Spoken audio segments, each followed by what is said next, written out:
Welcome to Everything STEAM. I'm your host, Sam Stanford. As a physicist and structural engineer in training with Jacobs Engineering, I've made many connections with some bright individuals who are either working, studying, or self taught and passionate about our particular topics of discussion. So I'm very excited to share this episode with you on how we model climate. My guests and I put a lot of topics on the table in terms of what climate change is, how we model climate change, and what are some appropriate courses of action moving forward, with a bit of advice as well. I mean, we had a wonderful conversation, which time was unfortunately not on our side. We could have conversed for honestly many hours, but we condensed it down to what we felt was appropriate. But the most exciting thing we covered is the validity of climate change. You know, how the scientific community collects the data on climate and puts it together for accurate interpretation as well as predictions. So you and I can read it and make sense of it, really. So thankfully, my team and I found the right human to come on and talk all about this. So please meet Daniel Mutton. Daniel completed his Bachelor's of Science, graduating with honors at Carleton University in Geomatics. After graduation, Daniel attended the Center of Geographic Science and received an advanced diploma in remote sensing, followed by a Master's of Science in Applied Geomatics at Acadia University. And his thesis revolved around developing a method to classify seafloor morphology based on geometric and geomorphometric features. And since 2021, Daniel has been a PhD student at McMaster University. His research focuses on developing integrated biogeochemical and hydrological models to simulate water, carbon, nitrogen, and energy fluxes in basins all across Canada. So, now that you've been introduced to the topic of this show and my dear friend Daniel, we are going to head into our first commercial break. But before we do so, I wanted to take a quick second and promote our newsletter. So the Monday before each episode, we will email you facts about the upcoming episode, as well as what information wasn't covered, so bonus content. And we will display what the following episode will be. So with that, we encourage you to respond or reply to the newsletter with a question that could possibly be answered by our guest star. So if you want to have your questions answered and stay in tune with the podcast, head to our website under the newsletter tab and sign up today. We look forward to adding you to our community of curious people. And with that, here is our first commercial, and please enjoy the show. Hey Dan, how's it going? It's great to have you on the show. I'm super excited to talk about modeling our climate. What a great topic. So thanks for being here. Thank you for having me, Sam. Yeah. So I'm curious, just before we get into any technical stuff, let's start out with just a personal question. What got you interested in studying climate the way you do? Why are you passionate about this? Yeah, so my early journey in academia was primarily one in the field of geomatics, which is closer to sort of civil engineering. It's kind of like a hybrid between civil engineering or physical geography and computer science almost. Okay. And so it's a good synthesis of it was a good synthesis of in-field work and lab work. But after, 3 degrees in the field and working in it, I enjoyed it, but I wanted to be kind of more on the science side than on the technical side. And a lot of what I had learned while I was in geomatics is kind of applicable to the earth sciences and the environmental sciences. So I began looking into these related disciplines to try to find out, where I wanted to go for the next step in my academic journey. And I found the lab that I'm currently working in at McMaster University with Dr. Altaf, and he was a tremendous. He's a tremendous scientist, and I spoke to him a number of times, and he was deeply passionate, and he had a position available and a research project that was interesting. I've always been good working with computer simulations and enjoyed coding, as well as coming from a relatively math heavy background, probably not as heavy as yourself with engineering and physics, but compared to some of my peers, I am, and so it felt like a bit of a natural fit to me, and so yeah. Nice, nice. So my understanding is from all of this is you're on the modeling aspect where you take the data from the field and then you create models to explain what's going on, right? What Yeah. what language do you use? I'm just curious. You use an R or you use in Python? What are you going with? Older than that. Oh, I'm using Fortran, if you can believe it. okay. Yeah, Yeah. no, I've So, that's fine. so before this, I had used Python most extensively, but also, Hmm. R, MATLAB, Hmm. Java, a little bit of C++, Okay. and um, yeah, the thing with most of these is that these models were first being developed, a lot of them in the 70s, 80s, 90s, Yeah. and so Fortran was the zeitgeist at the time, and even now we get like the model that I work on most extensively was just rewritten in order Oh. to uh, in order to match kind of like modern coding standards or to be Uh-huh. updated to modern coding standards, but they still didn't move it to a new language. They kept it in Fortran, and the Interesting. reason because of that is just that a lot of the packages and a lot of the things that they use, they're all in Fortran. No one has bothered to do it. So if they wanted to update the current model, they'd also have to update all of these auxiliary packages, and it's too much work to justify. There's an Hmm. old joke that professors don't want to modernize their technology. They want to downgrade their students, right? It's much easier that way, just to teach the students the old tech than to get new tech. Yeah, that would take a heck of a lot of work. I think also, just something that I've heard that even like our banking system in the United States is kind of the same way. It's such an old, I can't remember the exact coding language, but it's so old that they just don't want to revamp it because they don't know the consequences also of Yeah. switching it to a new language. Yeah, and you have no idea what new bugs it'll introduce. It's Yes. when you're doing something so big, it's very dangerous to do that. Yeah, for sure. I'm definitely aware. I did student co-ops with the federal government of Canada, Mhm. and so on. And they definitely have lots of stuff in like Cobalt and Fortran over there as well. So Yeah. Coding's so cool. I wish I had more exposure to it. I've done C++, I've done Python, MATLAB, and it just with what I do now, I don't have to do much coding. So mm. it's a lost art for me, but man, is it a great tool in the tool belt to have for sure. Oh, for sure, especially for young scientists too. You might not need it in your undergrad, but if you're going into any sort of graduate school level Mhm. thing, you're gonna have to learn it like 100% of the time. Oh, absolutely. Absolutely. So I guess maybe we should jump into some technical stuff for the people. So what we want to talk about today is obviously climate, but we should probably start at the bare bones. What is climate? How do you define it? Yeah, so really climate kind of needs to be defined in opposition to weather because those are kind of the two things you hear most about, right? So Hmm. to define weather first, weather is almost like the all of the different atmospheric conditions that go on in a specific place at a specific time. And Yep. climate differs from that in that it's a long term average Mhm. of the weather over a much larger area. So, generally, when we're talking about climate, we're talking about climate in the scale of a state or like a large region of state or even like the Midwestern climate or the West Coast climate or um, the uh, the European climate, things like this, Right. right? It's much larger geographic areas. Right. Large geographic areas over a long period of time where weather is really Yeah, just like really small in a small period of time. Makes yeah. sense. I think Makes I think sense. officially they look at climate as like a 30-year cycle, but Okay. yeah, I think that's generally how it's looked at. But obviously, there's some that if you're That's definitely interested in gray.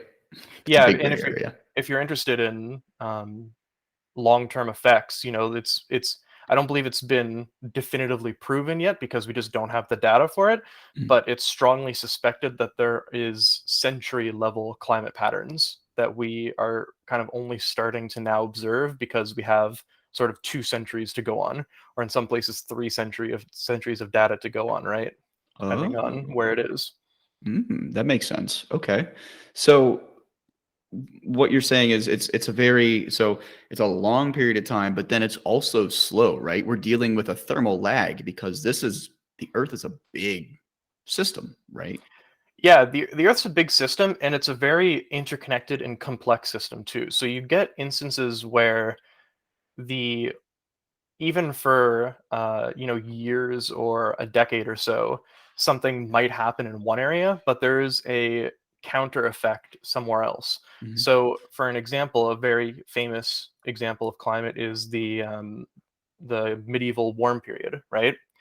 Well, the medieval warm period was a local phenomena. It was a European phenomena. In Europe at that time, it was about half a degree warmer, but it wasn't a global phenomena. The global average didn't go up Mhm. at that time because there were other areas of the world that were cooling down in response to this. Oh, that makes sense. Okay. Okay. And also it's kind of like an even mixture as well. I mean, the atmosphere does a really good job of evenly mixing the particulate matter. Am I right by saying that? Um, it does a good job in certain areas for sure. It Mhm. takes longer, or if a particulate enters the atmosphere over North America, there's no guarantee that it'll end up in Australia, for example, right? Because of how the uh, winds blow and where precipitation events and other things will just naturally occur along its path. It's much more likely that it'll fall out of the atmosphere at some point rather than Mm, circumnavigate the globe. mhm. But Yeah, yeah. that makes sense. So, like, think about it this way for the listener or watcher or whatever.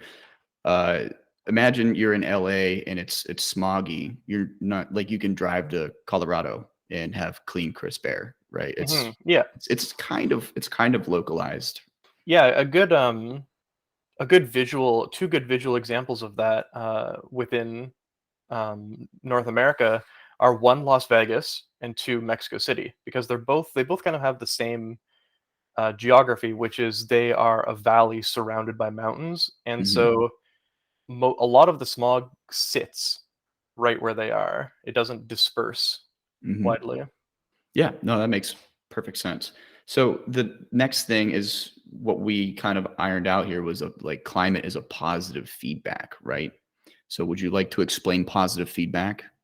Yeah, sure. So a positive feedback loop is something that it can be pictured as a snowball rolling downhill in a cartoon sense, right? Where as it rolls, it gets bigger and bigger and bigger and bigger. And Mhm, your one initial push triggered that self-sustaining loop that not only does it keep going, but it grows as it moves.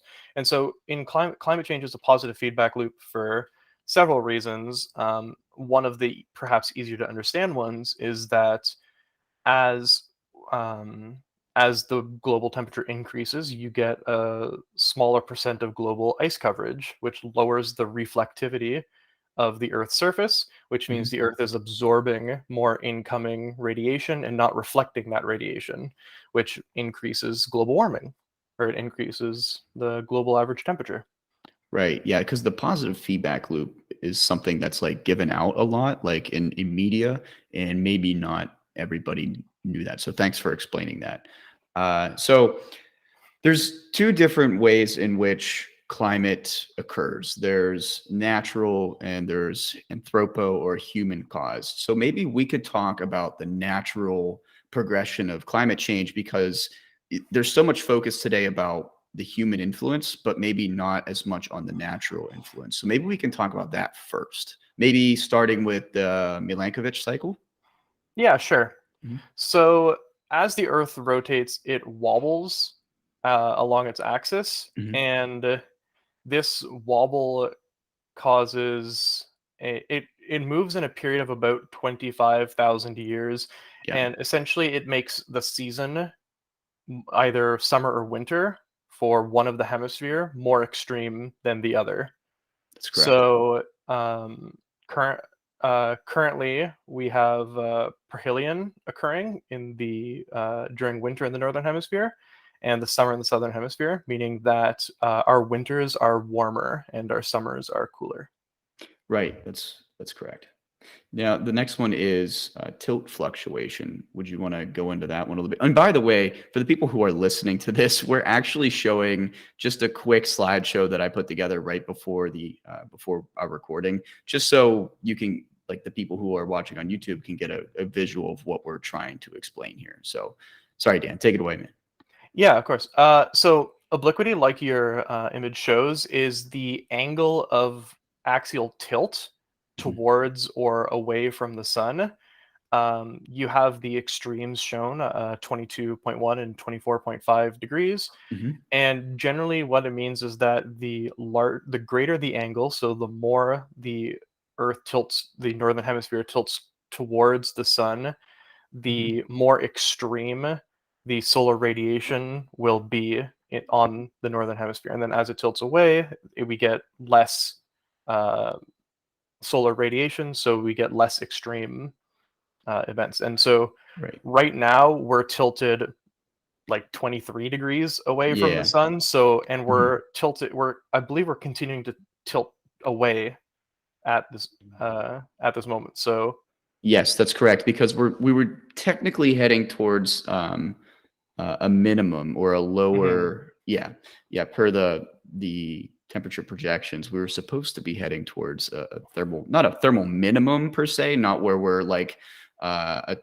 total ice over, or an ice mhm, age or whatever, but a thermal minimum, so to speak, in terms of the last 6 to 12,000 years.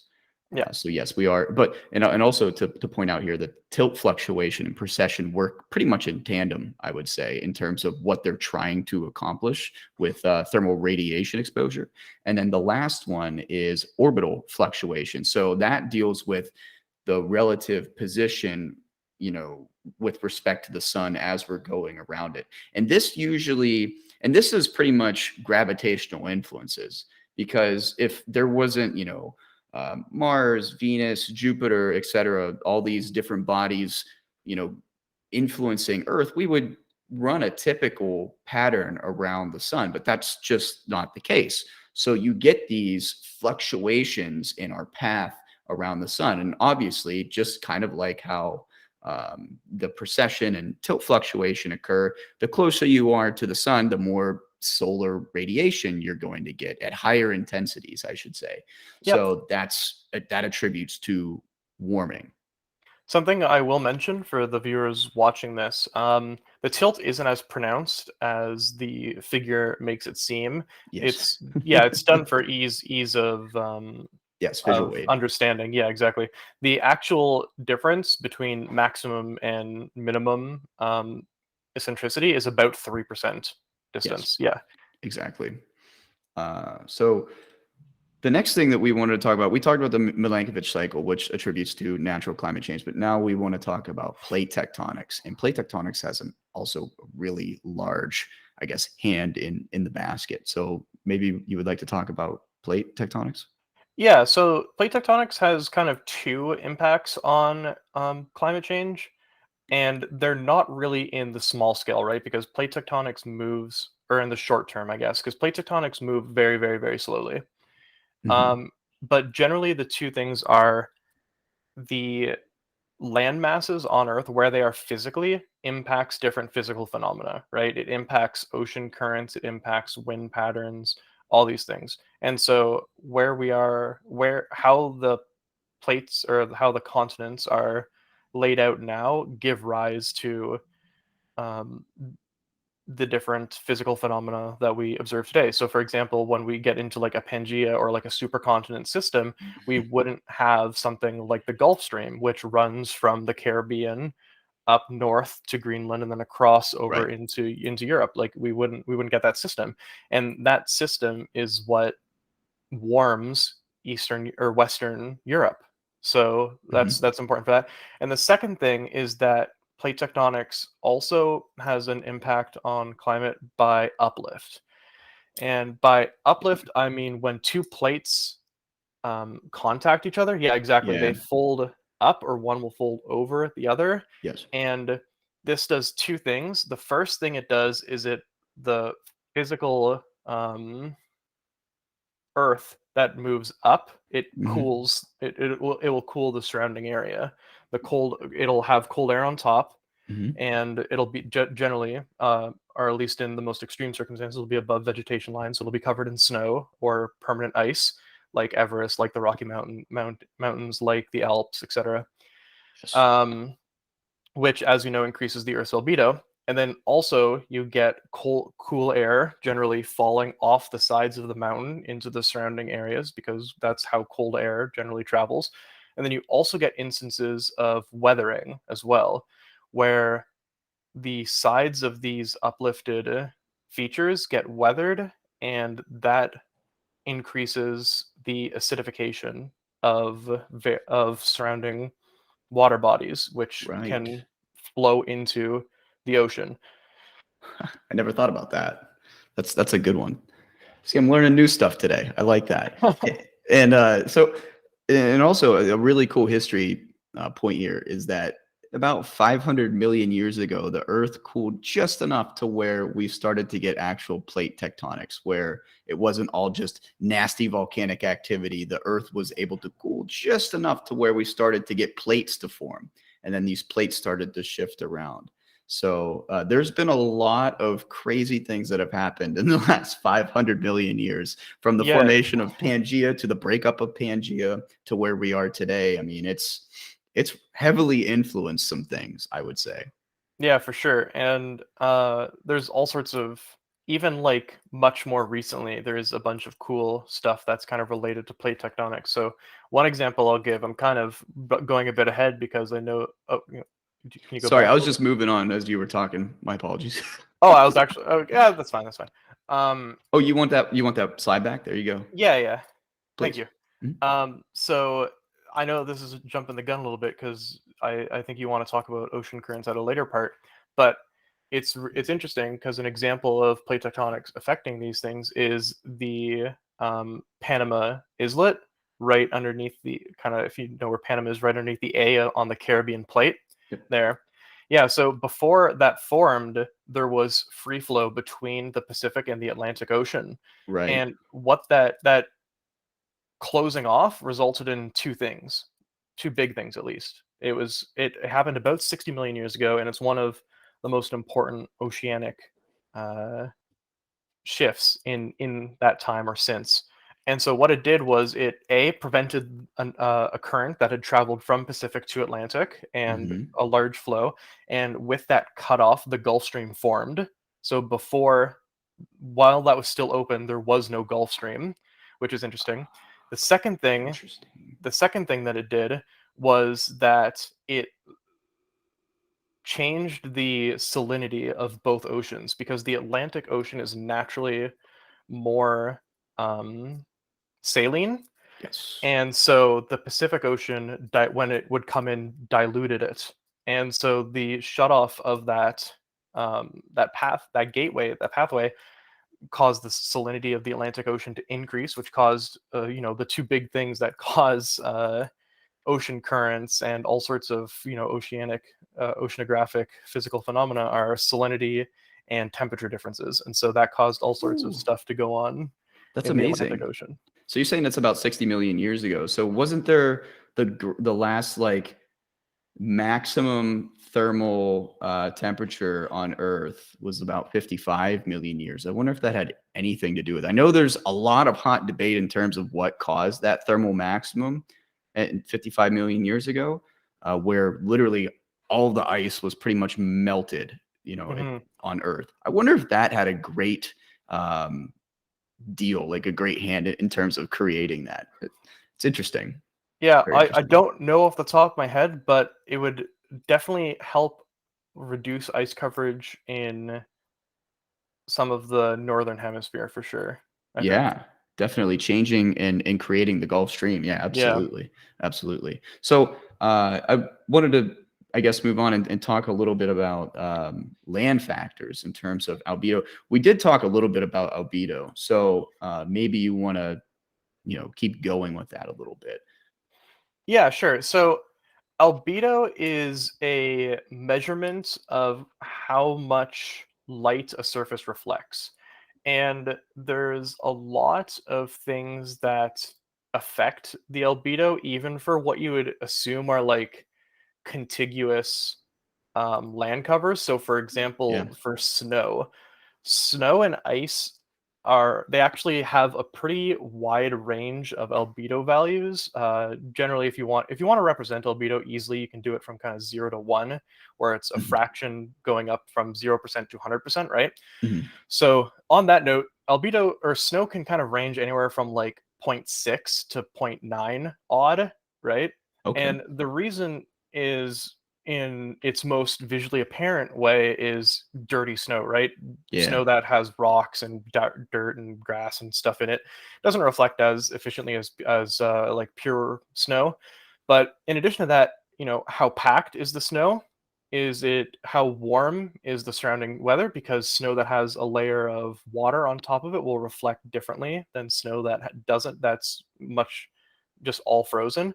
Mhm. And even down to like what is the geometry of the snowflakes. These all have impacts on this on reflectivity. Yep. And then you also get things where you get like urban covers, right? Where things like asphalt and dark covered buildings and things like this, they absorb a lot of radiation. That's why you don't want to have like a black car in the summer, right? Things Mhm. turns into a hot box. And yeah, and um, But that blows my obviously, mind. Whenever like I just moved out here to Arizona, it blows my mind how many people drive black cars. I'm like, you're crazy. yeah. Like not to hate on people, but I'm like, wow, no way. When I came here, I'm like, give me a white or silver car. Yep. That's Yep. all I'm taking. I owned a black car for many many years, and even in the Canadian summers, it got extremely hot. It burned your hand physically when you would touch it sometimes. But Yeah. you also get another big one is water. Water Yeah. reflects basically nothing. It absorbs across the infrared spectrum extremely efficiently. It's Ooh, why if you look at any sort of like remotely sensed data, just wherever water is just a black spot because it's not getting it's not getting anything back when it's just the image. Or you're a structural engineer. I don't know mhm. if you've worked with lidar before, but A little yeah, a bit. little bit. Yeah. So it's the same with LiDAR. If you shoot if you have like a terrestrial LiDAR scanner and there is like a pond or something nearby, it'll absorb like, 90 odd percent of the LiDAR pings. And so you'll have this beautiful point cloud and then just a void wherever the water is. And so that's another one of these positive feedback loops is about albedo is that as ocean levels rise and a larger percent of the like total land coverage is occupied by water, that's more radiation that's being absorbed. That's lovely. That's lovely. And what about like 70 odd percent is of Already, yeah. it's just that's it's lovely to know. Interesting. And then also, like you said, the more ice that we have on Earth at one time just adds to like it's already cool, but then it's that positive feedback loop, positive feedback loop that adds to the albedo. So that's cool information. Yeah, and I didn't even think about the broad spectrum of albedo in terms of ice and snow. That's pretty cool. About zero point 0.6 to zero point 0.9. I'll have to Yeah. remember that. Nice. Um, Another thing that we might want to discuss before moving forward is, if you think it's necessary, is how the greenhouse effect works. Yes, absolutely. Yeah, because we're just talking about albedo, but we're not talking about greenhouse Yeah, effect. Yeah, yeah, I sure. kind of realized that we skipped a step here. So, um, so basically, the greenhouse effect is saying that certain gases trap heat within the atmosphere. And so why that is because of like the physical properties of the gases. So as sun radiates across the electromagnetic spectrum, but Mhm. primarily shortwave radiation because it's Yep. hot, whereas Earth primarily emits long wave radiation because it's relatively cool. Mhm. So these greenhouse gases, they're essentially transparent at the shortwave radiation. level. So shortwave radiation travels right through them, no problem. But they're basically opaque at long wave when it comes to long wave radiation. So when long wave radiation is then released into the atmosphere, it these gases absorb the radiation, they hold on to it, and then they emit it in all Hmm. angles, right? So Yep. some of those will come back down to Earth and essentially be trapped within the lower atmosphere. Some of them release sideways, they're absorbed more. Some of it's released down, some of it's released sideways, some of it's released upwards. And greenhouse gases, unfortunately, aren't just in the lowest layer of the atmosphere, right? They're in every layer. And Yep. so you in order for the long wave radiation to escape Earth, it needs to travel through all of these vertical layers in the atmosphere where it's being absorbed and then only a fraction is being emitted back upwards. And Mhm. so that's how the greenhouse effect works essentially. And it's another reason why albedo is so important, because when these surfaces reflect radiation, they're reflecting shortwave radiation. Yep. So it can escape. It doesn't have to be absorbed by something and then re-emitted as long wave radiation. Absolutely. That's probably the best technical explanation that you could go with there, and that's why we talk about like parts per million (ppm) is like super important, because the Hmm. more parts per million that you have of these greenhouse gases, the more the greenhouse gas effects, and then the warmer the atmosphere gets. Yeah, for So sure. we did talk about oceanic currents, so I guess we can kind of move on here and talk about anthropic climate change. There's probably a lot that we missed, and I think we could have even talked about volcanic activity Yep. as being a natural influence, and that's a positive feedback loop as well, because it contributes to the greenhouse gas effect. There's a lot of things that we really could have talked about, but Oh. geez, we need a few hours. But so let's talk about the Anthropocene or anthropo climate change, what humans are doing to the climate. Hmm. Okay. So maybe we can talk about emitting CO2. And yeah, we don't even have to just single out CO2 here. It's obviously like at the forefront of everyone's minds. We can also talk about methane. We could talk about other different, there's a bunch of greenhouse gases that go Yeah. unpronounced in lay terms. So we can talk about whatever, but I just wanted to bring up a standard ppm chart by NASA just to have a visual representation. Yeah, sure. So, yeah, there's the three major greenhouse gases are carbon dioxide, methane, and water vapor. Yes. Um, they carbon dioxide is the least extreme of all of them in terms of like a one Potency. mole per mole. Yeah, exactly. Yeah. However, it's overwhelmingly the most plentiful. Yeah. So that's why carbon dioxide gets talked about as the biggest one, right?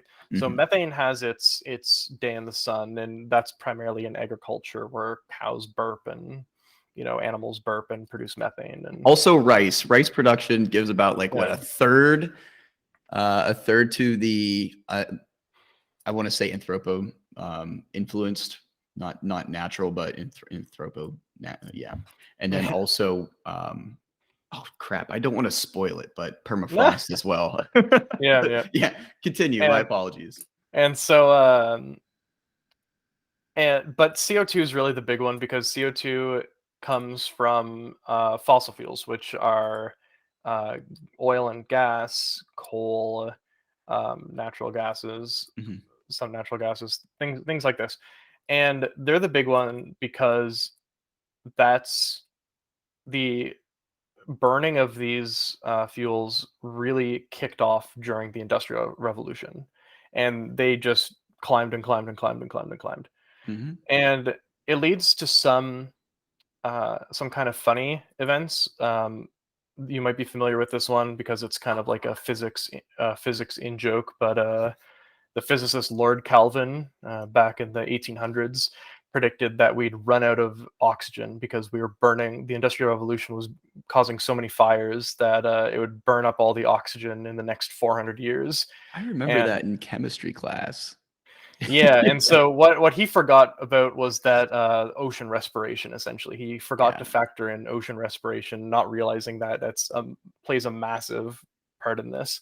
Oh, definitely. Uh, but yeah, so as we previously discussed with how the greenhouse effect works, as we increase the concentration of CO2 and water vapor and methane and the other greenhouse gases, which are kind of smaller in scale than the big three, Mhm. we trap more energy within the system, if you want to call it that, of Earth, Mhm. which increases the energy and therefore heat of the system and causes all sorts of ramifications, which is also why we refer to this as climate change now instead of just global warming, because Yeah. global warming is accurate. The Earth is warming. The temperature at sea level of the Earth is warming. Definitely. However, it's causing all sorts of other things, right? It's Yes. not just a warming that we care about, it's all the different changes that come from it, which is why climate change Absolutely. took over as the default terminology. Absolutely. Yeah. So global warming is just a one part of many, many different things that's going on. Yeah. Yeah. Totally agree. Totally agree. I don't really even say global warming anymore. It's usually just climate change. Yeah. And then there's a lot of like feedback from people that don't really like the term global warming, which I mean, that's fine. I don't, whatever, but that's what's going on. But Yeah. at the I think time, but I think a lot of people still associate it with that Al Gore documentary, and there's a lot of people who don't like Al Gore for whatever reason, and so that's why it kind of gets a lot of pushback. yeah, I mean, he was a guy trying to push an agenda at a time in which it was still this stuff was still really politicized by the fossil fuel industry of getting scientists like us to be like it's actually not just us, we're not the real fact, like stuff like that. So I Yeah, see that. I definitely uh, can see that. and we'll talk about it a bit later when we discuss kind of the history of climate science, but the climate change as we understand it isn't a new phenomenon. We've known about this for a very, very long time. Very long time.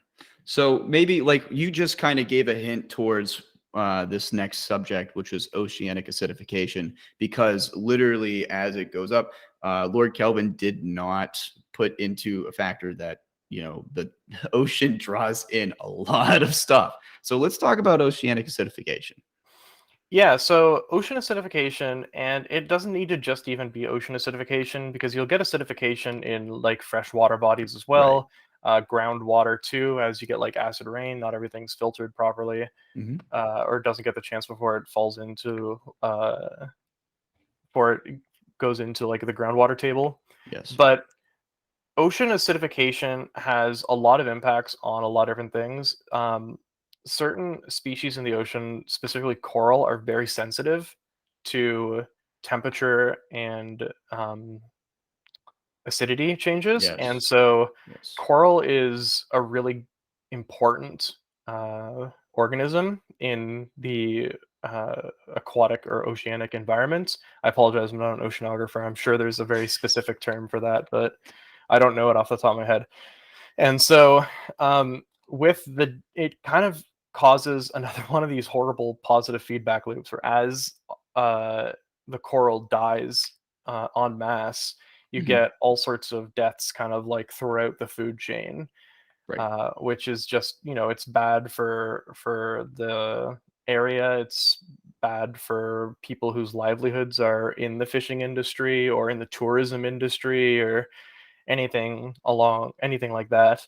And you also get it like coming back to terrestrial environments as well, because you get instances where there are um, microorganisms that they their shells dissolve because of the increased acidity of the ocean, Hmm. which releases various chemicals that into the water. And as these chemicals rise to the surface of the water, you get the atmospheric oceanic boundary layer relation, where that's kind of where the two exchange heat and gases and stuff with each other.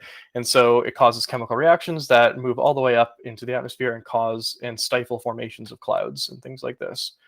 And so you get all sorts of things that you kind of really didn't expect to happen from ocean acidification playing out, and things that if you asked someone, even like a specialist in the field before we had learned about this, like they probably would never have listed this as an impact because it's so far removed from kind of what the big obvious impacts are, right? Wow. Yeah. Right. The first thing you think about is coral and mollusks not being able to, uh, literally survive.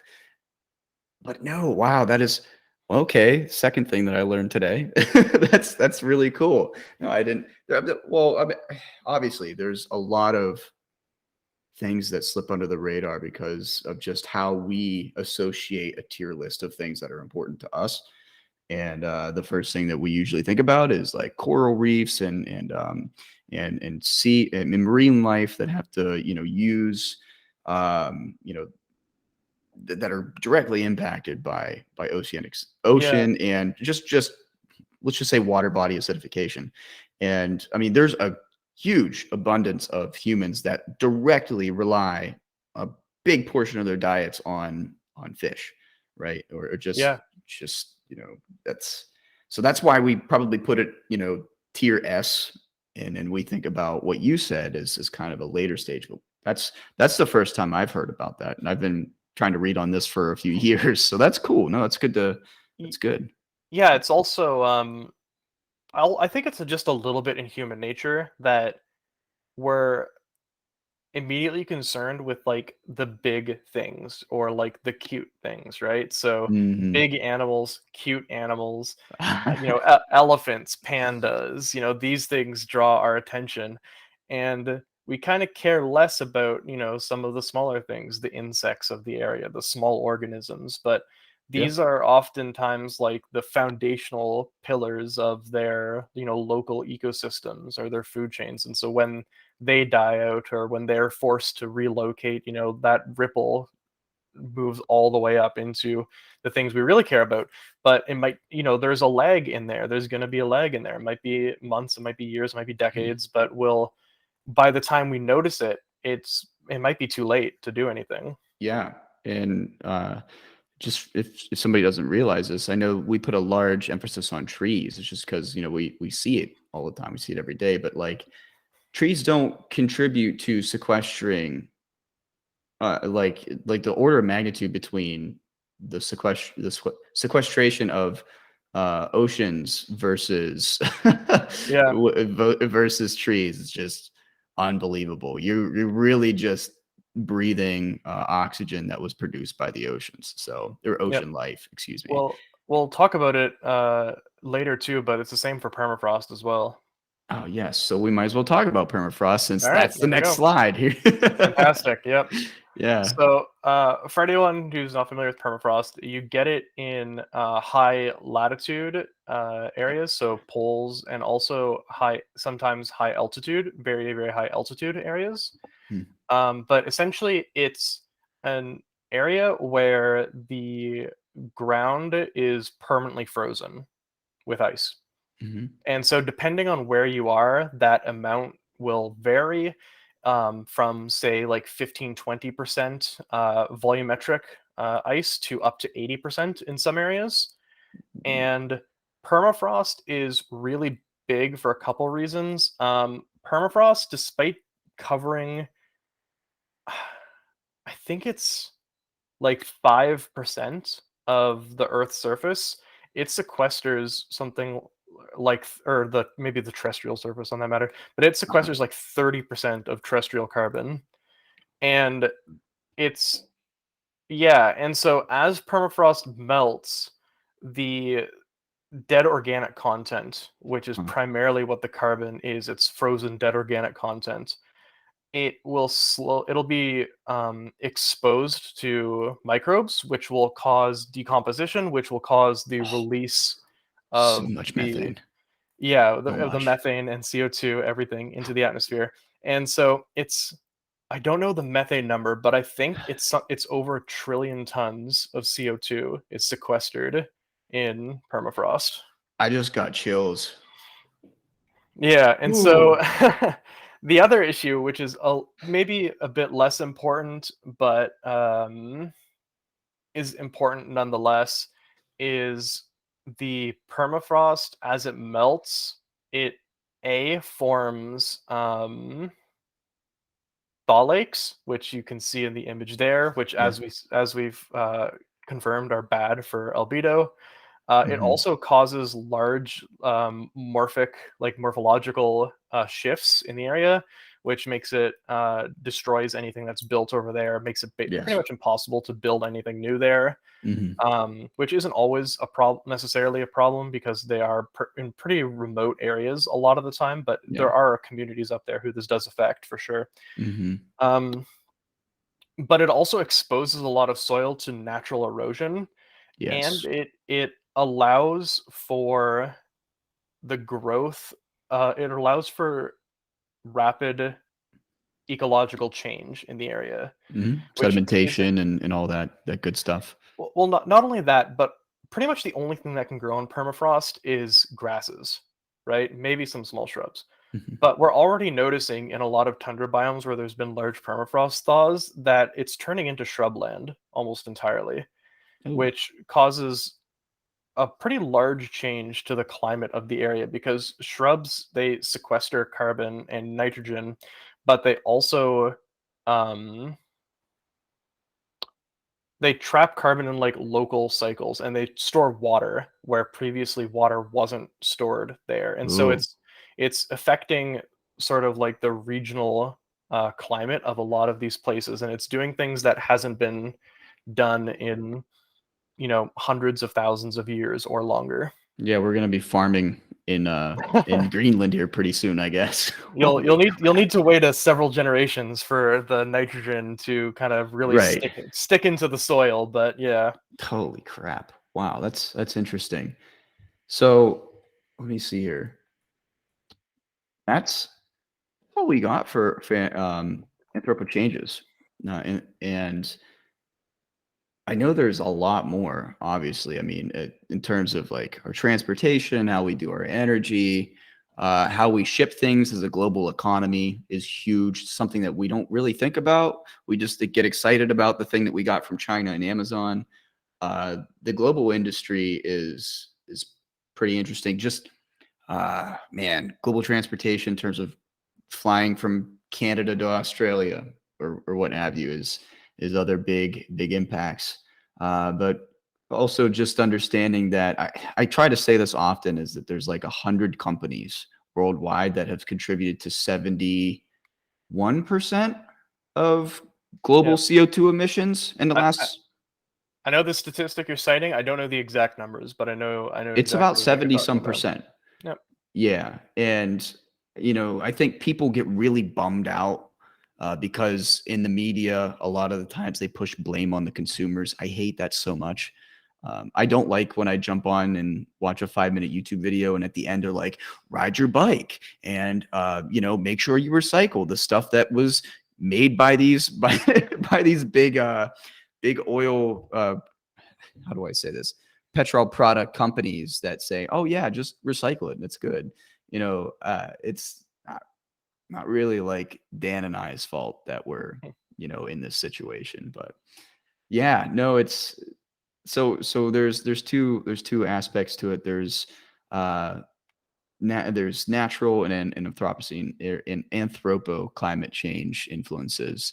And I think it's also interesting to talk about where we are in terms of the climate cycles, right? Because we're supposed to be on a downgrade or a slope towards a a small thermal minimum. I don't want to call it a thermal minimum because that would, that would like say, the snow globe Earth, like Mm. how we've seen in a long time ago. But we are supposed to be on a thermal downgrade, and what the Anthropocene, I'll just say it, how the Anthropocene has done is that's actually kind of negated that rate of change, right? That thermal change over time. Am I right by saying that? Yeah, Mhm. yeah. So there's kind of three things, I guess, to break that down into. Um, the first is like the like the next ice age thing, right? The idea that we're headed into another ice age, and that science came out in, I believe, the 60s and 70s, and it mostly came out. It wasn't all wrong. I want to say that just to specify that.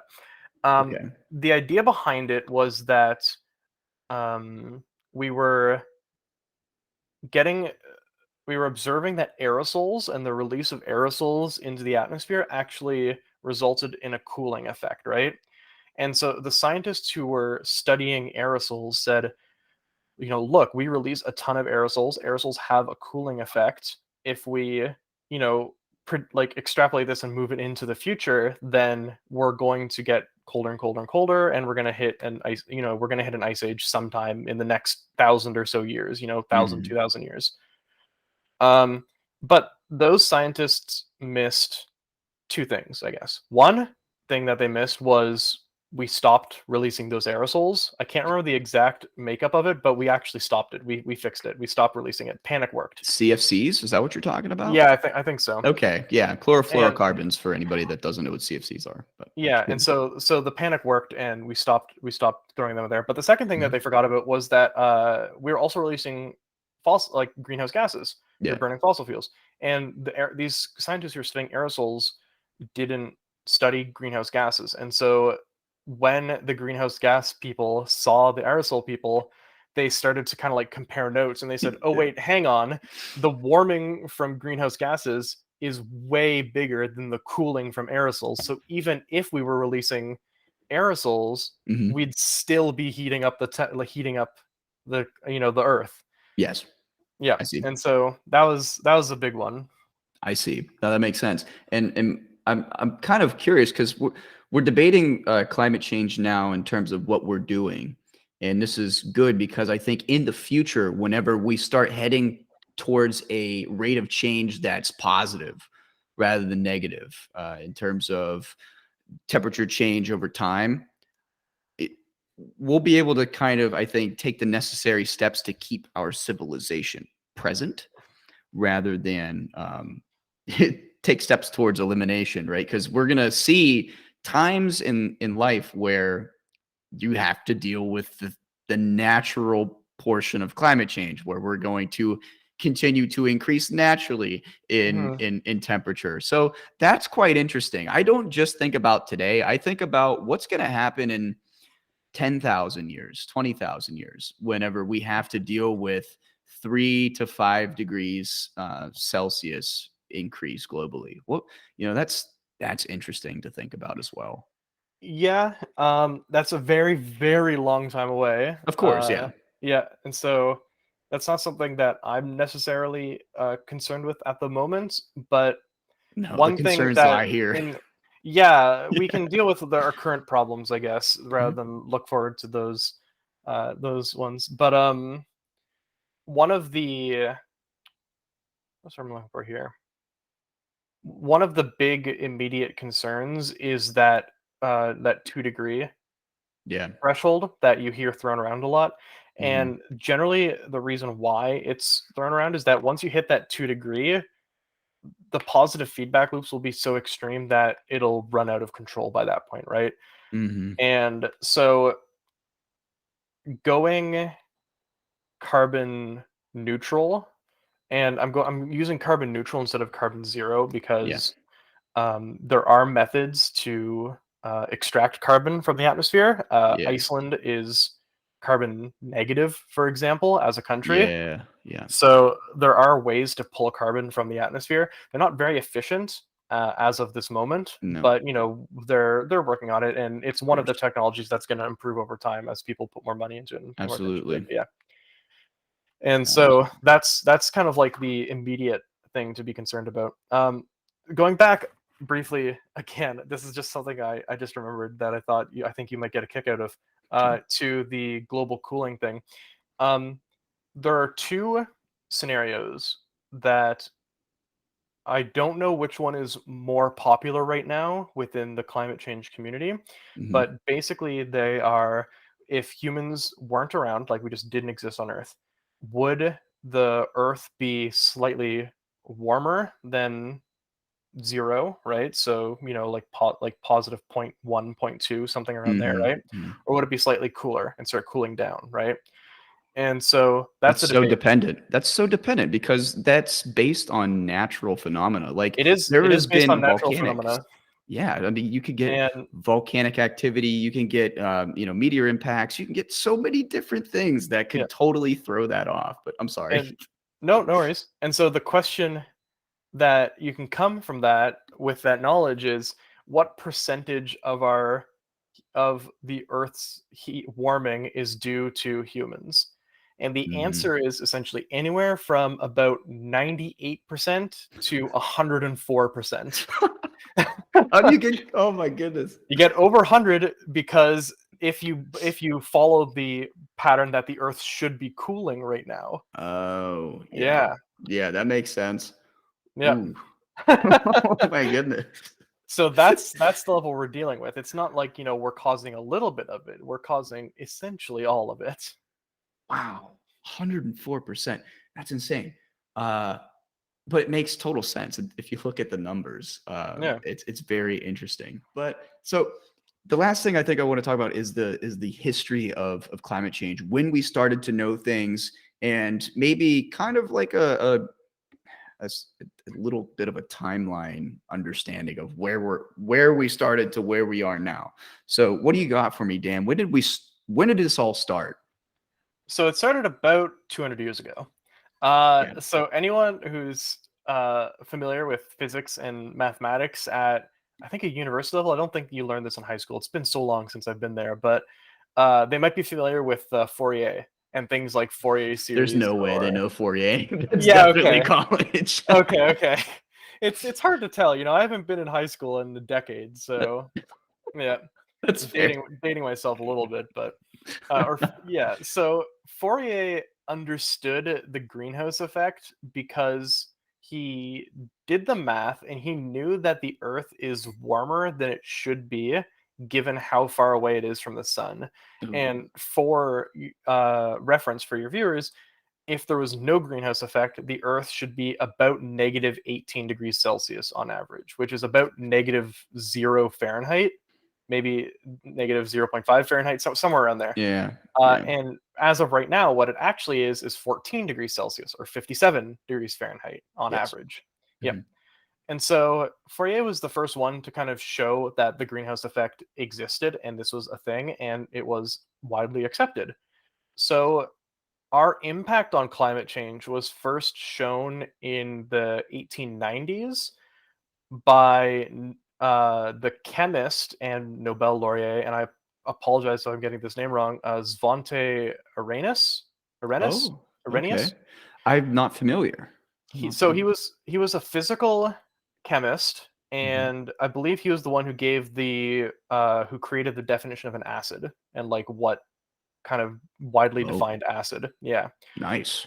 Yeah, Wow. and so he showed that humanity burned CO2 in his time at a large enough quantity to cause global warming. So this was back in the 1890s. Jeez.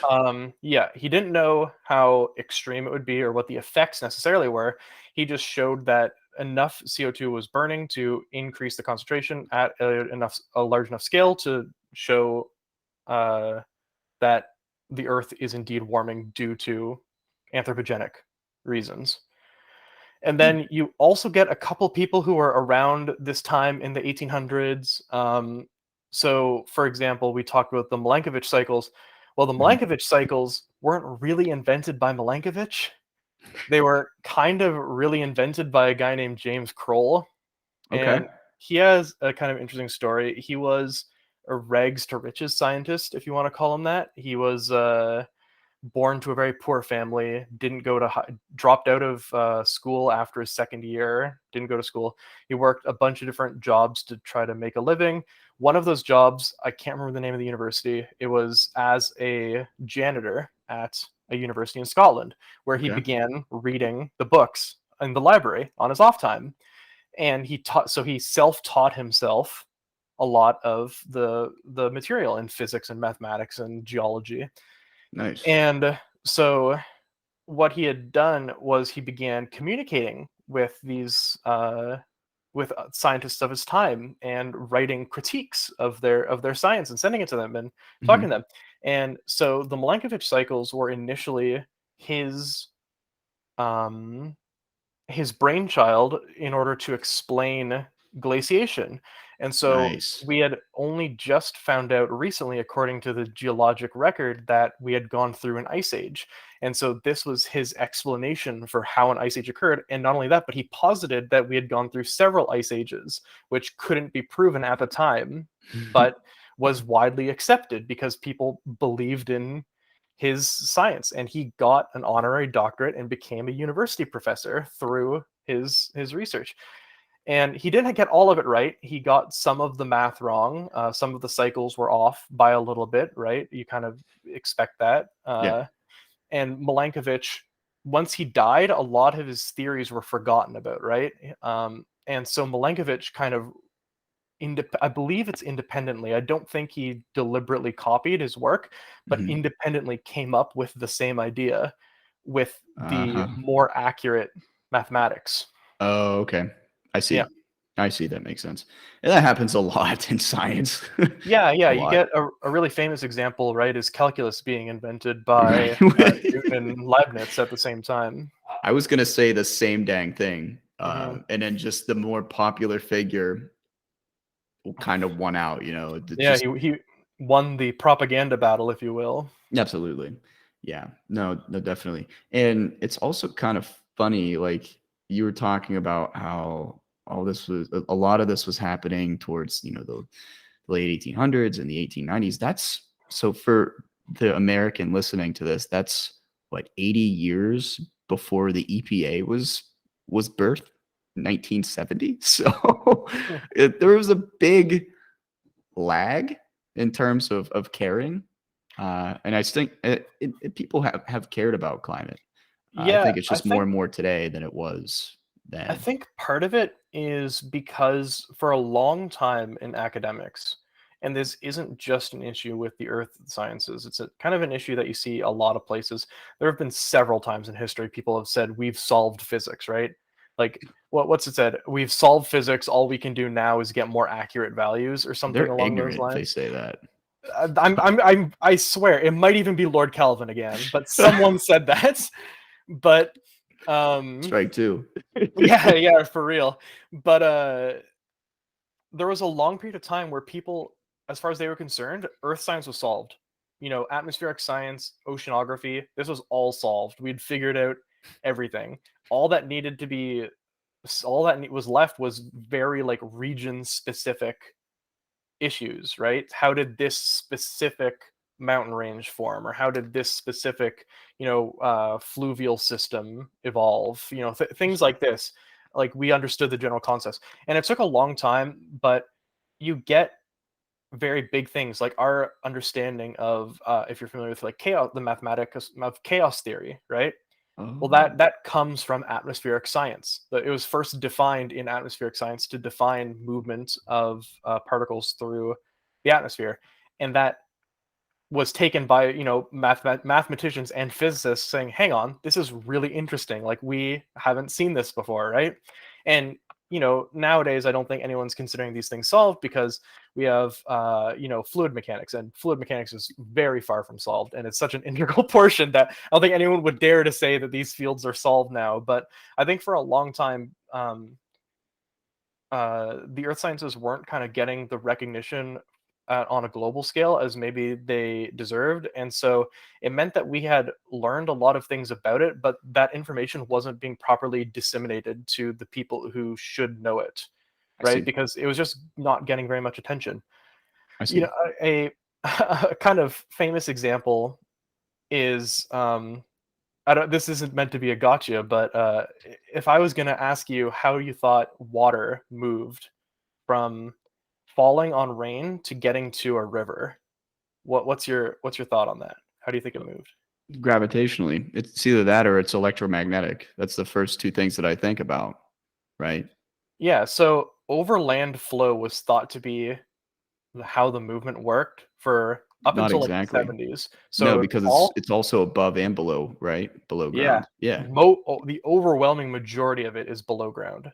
So it's caused by a change in pressure, right? So Mhm. as the water, basically, the thought was that water would fall onto land. The land would absorb as much water as it could, which, Mhm. if it's soil, it can absorb some amount of water. But if it's Mhm. pavement, it's basically absorbing nothing and just running down, right? And then it runs over land Mhm. into into whatever water body it is, right? Yeah. But that amount, that little bit, maybe a little bit that soil could absorb, turned out to be a really big amount, and it's really hard to saturate soil. And so overland flow is pretty minimal compared to soil being absorbed into the ground, raising the water table and causing pressure change to horizontally push water into the sides of the water bodies. That's how most water is transferred. And that's one of these things that when you stop and think about it, it makes Mhm. sense. I when I learned that in my undergrad, I told my dad that. I asked my dad that same question. He figured it out. His background's in physics. He thought about it. He figured it out. Mhm. Well, that was the overland travel was our genuine thought of this up until like the 1970s and 1980s. It took a long. So there's a lot of the science that just kind of wasn't getting done. Mm. Yeah, and also, I mean, means of communication probably wasn't there as well. You had a lot of bright individuals that were putting out probably really interesting work, and it just wasn't being seen by, like you said, like physicists or mathematicians or other people that could take it and put it into light, maybe in better perspective, Yeah. and maybe bring out the mathematics to, because you have to have observation, experimentation, and modeling.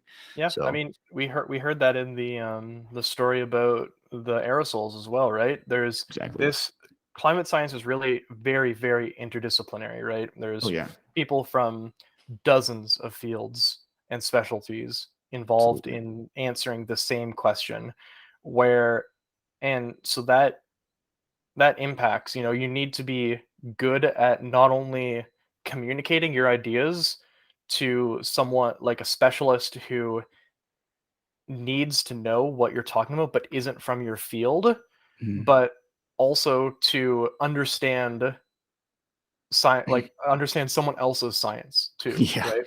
very true. Very Yeah. true. So when I we come back, we're going to talk about how we discover and then how we study it, like how we grab the data from the natural environment, how we study it, and then how we then model climate and how it changes over time. I have some exciting news. Everything Steam and Elite Graphics have teamed up to create Ecolite Apparel. Ecolite Apparel has a direct focus on the environment with a sustainable approach to fashion. We came up with a way to combine fashion, sustainability, and education. Firstly, our apparel is sustainable because it takes advantage of organic materials with a blend of recycled materials to combat the waste of the fashion industry. So, speaking of fashion, each Ecolite product has a significant environmental symbol, such as reduce, reuse, recycle, planting trees, saving the bees, commercial fishing, and much more. Everything Steam and Elite Graphics are going above and beyond to provide you with more information about sustainability and environmentalism through the use of Ecolite. Each piece of our apparel will contain a scanned QR code, and when you scan this QR code, it takes you to Everything Steam's research blog that is specifically about the symbol on the clothing that you purchased. So let's say you purchased our t-shirt with the symbol for planting trees.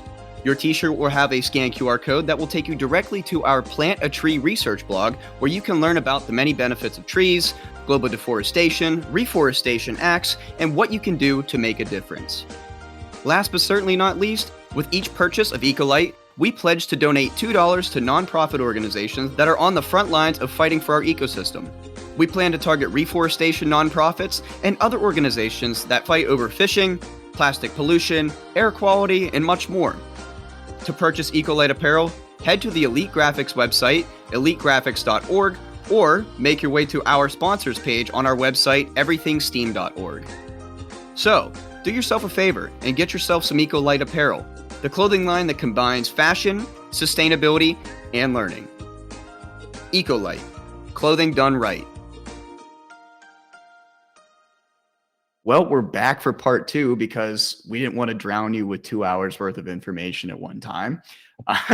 So I'm your host, Sam, and then we got Dan back here, and we're going to talk about how we get the data, from the natural processes, and then how we take that, how we study it, and then how we model it to make not only the people who are studying it, but also people like myself that's probably more on the lay aspect of things to understand these things, get it for public, I guess, consumption, so to speak. So let's start off by talking about the data. And would you like to start off by maybe talking about ice cores? Because that's probably a common thing that maybe would come to someone's mind when they think about, studying or collecting data. So, Yeah, sure. So ice cores, they work because you have regions of permanent ice coverage where year after year after year, the ice builds up. And so the layer of ice is like a snapshot of what the atmosphere in the earth is like at the time that the ice froze. right. So I think that the ice cores give us about like an 800,000 year or so. Oh, wow. It's a lot longer Yeah, than I expected. it's quite long. I believe that's about what it is. I don't work with ice cores personally, but I think that's about Mhm. how long it goes. Date back into climate, and so how we can infer climate from ice cores is we look at the ratio of the oxygen 16 isotope to the oxygen 18 isotope. Okay. So in Earth, like how where we are now, I believe the ratio is normally there's about 1,000 oxygen 16 isotopes to 2 oxygen 18 isotopes, right?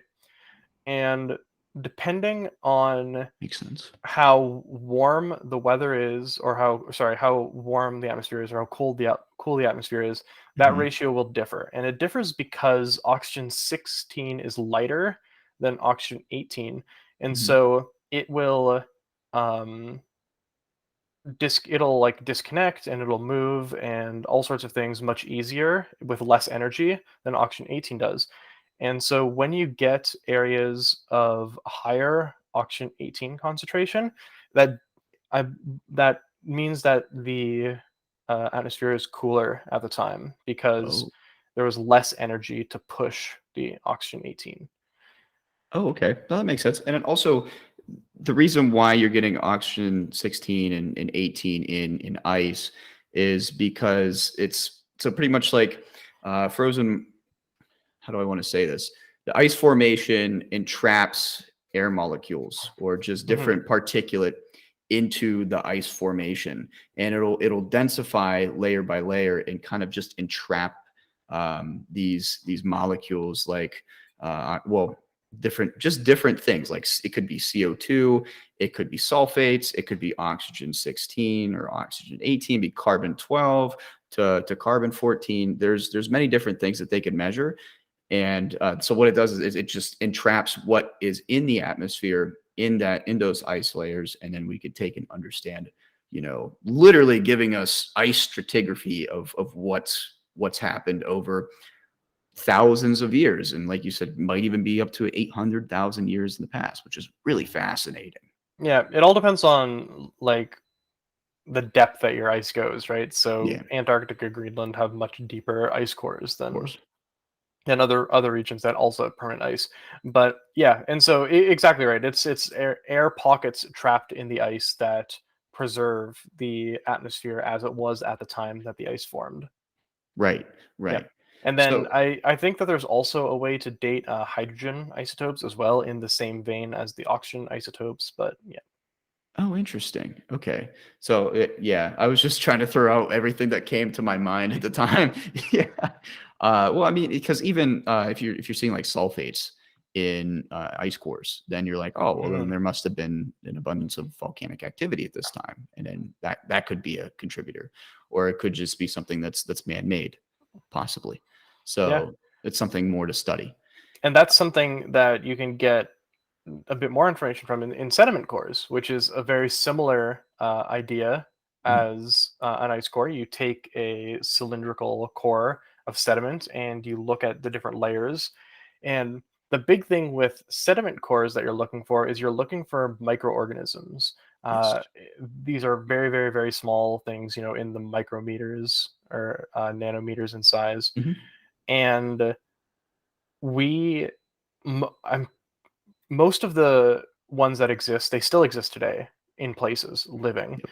And so what we're looking for is we say, okay, we know microorganism A exists in these conditions and microorganism B exists in these conditions. C exists in these conditions. When we see all three together, well, it's a Venn diagram, right? The conditions need to be just right for all three of them to exist.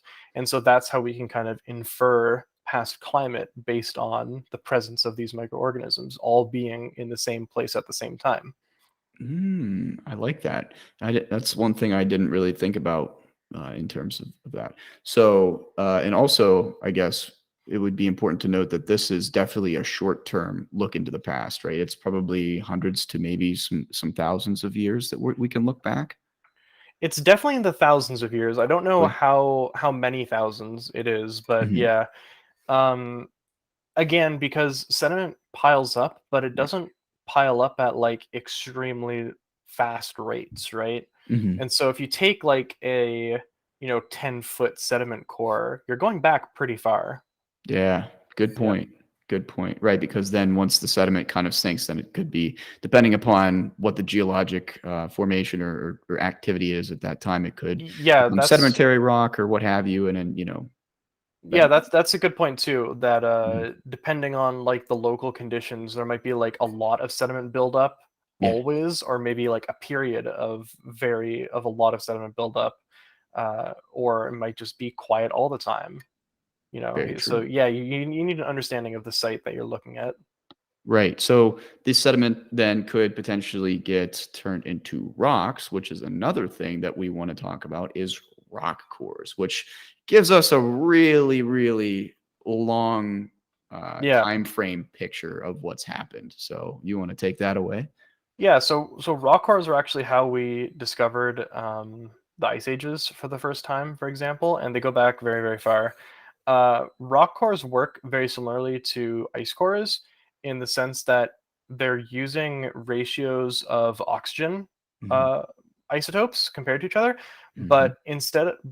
How we're doing it for rock cores is we're looking at like ferrous oxides, so like iron oxides, Right. things like this, and they're magnetically bonded to the different rocks. Yes. And so that's how we're getting this, right? Is that there's these various iron oxides and things. Some of them will be with oxygen 16 isotopes. Some of them will be with oxygen 18 isotopes. They magnetically bond with the rocks. The rock formation is built upon and built upon, or it moves downward, and we can determine dates by carbon dating or by dating the rocks in another way. And Hmm. then we can determine atmosphere concentration by looking at the ratios of the isotopes Ah, that's so attached to the cool. rocks.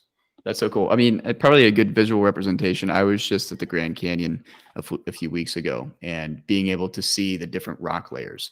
And Mm. whenever you go there, you're like, "Oh wow, this is really beautiful." But like the science behind it is even more beautiful than the site, in my opinion. But don't don't shoot me for what I said. Like if you The look at it, geologists will love you. no, yeah, for sure. Right. So like if you look at the Montcopi red sandstone versus like the Coconino white sandstone, you get obvious differences in color, right? Because it's the sun, it's radiation interacting with the rocks differently based on its composition of the stone. And the Montcopi becomes a lot more reddish to your eyes compared to the white Coconino sandstone looking white because of its silica compared to the Montcopi red sandstone having high iron oxides. I don't remember which one. Please don't shoot me for that one again. But like it's pretty cool. Like I just wanted to come a little full circle and throw some geology in there. So so rocks like capture, like you said, they capture what's going on in the atmosphere and also the different activity that's going on. Like silica could have been from high volcanic activity, which created, silica sandstone, and then, it formed the white coconino sandstone formation. So, I mean, it tells us a lot about what went on at that time, and then being able to use man uranium to lead dating Mm. or carbon dating. I mean, obviously, dating methods is dependent upon its beta decay, which tells us the time frame in which we can date. So ultimately, we can use that to then tell us what the heck went on over hundreds of millions of years, or even just if you're using carbon dating, could be in the last like couple 100,000 years. Yeah. So So this is a bit of a tangent, but the we've done that enough. It's okay. that's yeah, that's true. The uranium lead is actually quite interesting because we I know that there was an issue when scientists were trying to determine the age of the Earth Mm, because they were looking at zircon crystals because zircon doesn't have lead that naturally forms in them.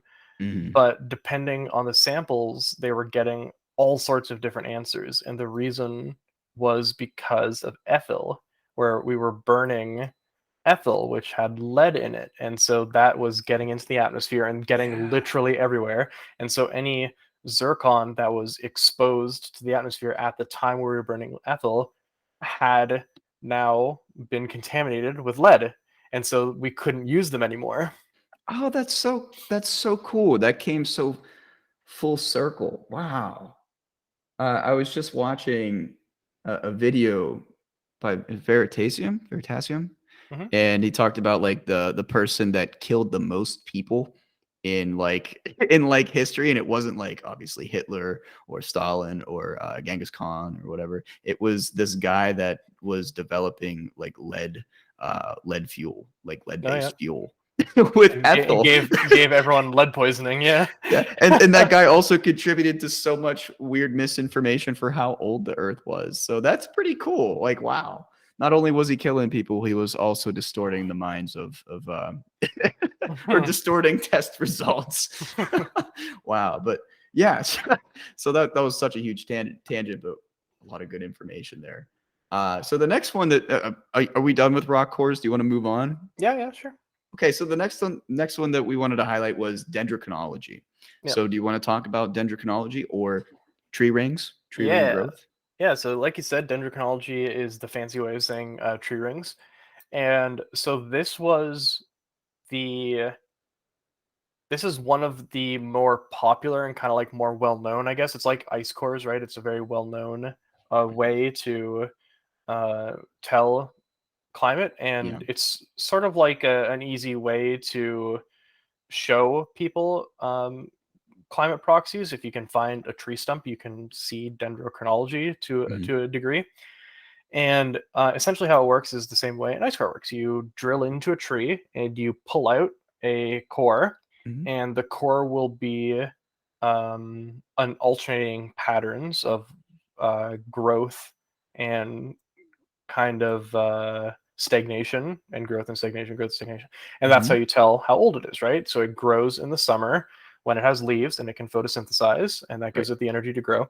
And then in the winters, at least for broadleaf trees, it sheds its leaves in order to not freeze to death in the winter, which is Hmm. actually why it does that. Hmm. And but it sacrifices growth by doing that. It can't grow without its leaves, so it stays the same size for a while, and the tree doesn't grow and get the short thick lines. And then when summer comes, it grows again. Hmm. And so trees also, as it turns out, grow more when it's hotter out, as long as they have the minimum requirements. They have some water and some nitrogen and stuff like Right. this. And so by looking at trees, you can see things like forest fires. Those will be very visible in tree Hmm. rings. But by measuring the length of the growth cycle or the growth spurt of a tree, you can infer how hot the climate was. That's awesome. Of course. That's interesting. Yeah, and then important to note, like the wildfire aspect. Obviously not now, because the vast majority of wildfires that goes on, at least in North America, is human caused rather than uh, and there's statistics to back that up. I just don't want to say the wrong percentage and Mm. be gaslit or something. Anyways, anyways, yeah. I mean, wildfires is a natural thing with arid landscapes and hotter temperatures. So if you see like a black encrusted ring in the tree core, Yeah, wildfires, and you yeah. can easily attribute that to what was going on with the climate at the time. So yeah, really cool stuff. Uh, It's also yeah. just good because yeah, like wildfires themselves are kind of a weak proxy for climate change, right? Like as the climate is warmer and drier, more Mhm, wildfires occur. So if you mhm. can see frequency of wildfires in a tree ring pattern, that's almost an additional proxy for you to use in your data. Absolutely, absolutely. Uh, wow, so much cool stuff here. So the last one, I'm gonna try not to mess this up. The meteorological stations. I did mess up, but That's fine. meteorological stations. So we're talking radiation here. I would rather just say radiation stations, but Well, we're talking a lot of things, not just radiation. I know. Yeah, Go so ahead. So pretty much all the different ones that we've been talking about so far have been how to reconstruct historic climate, right?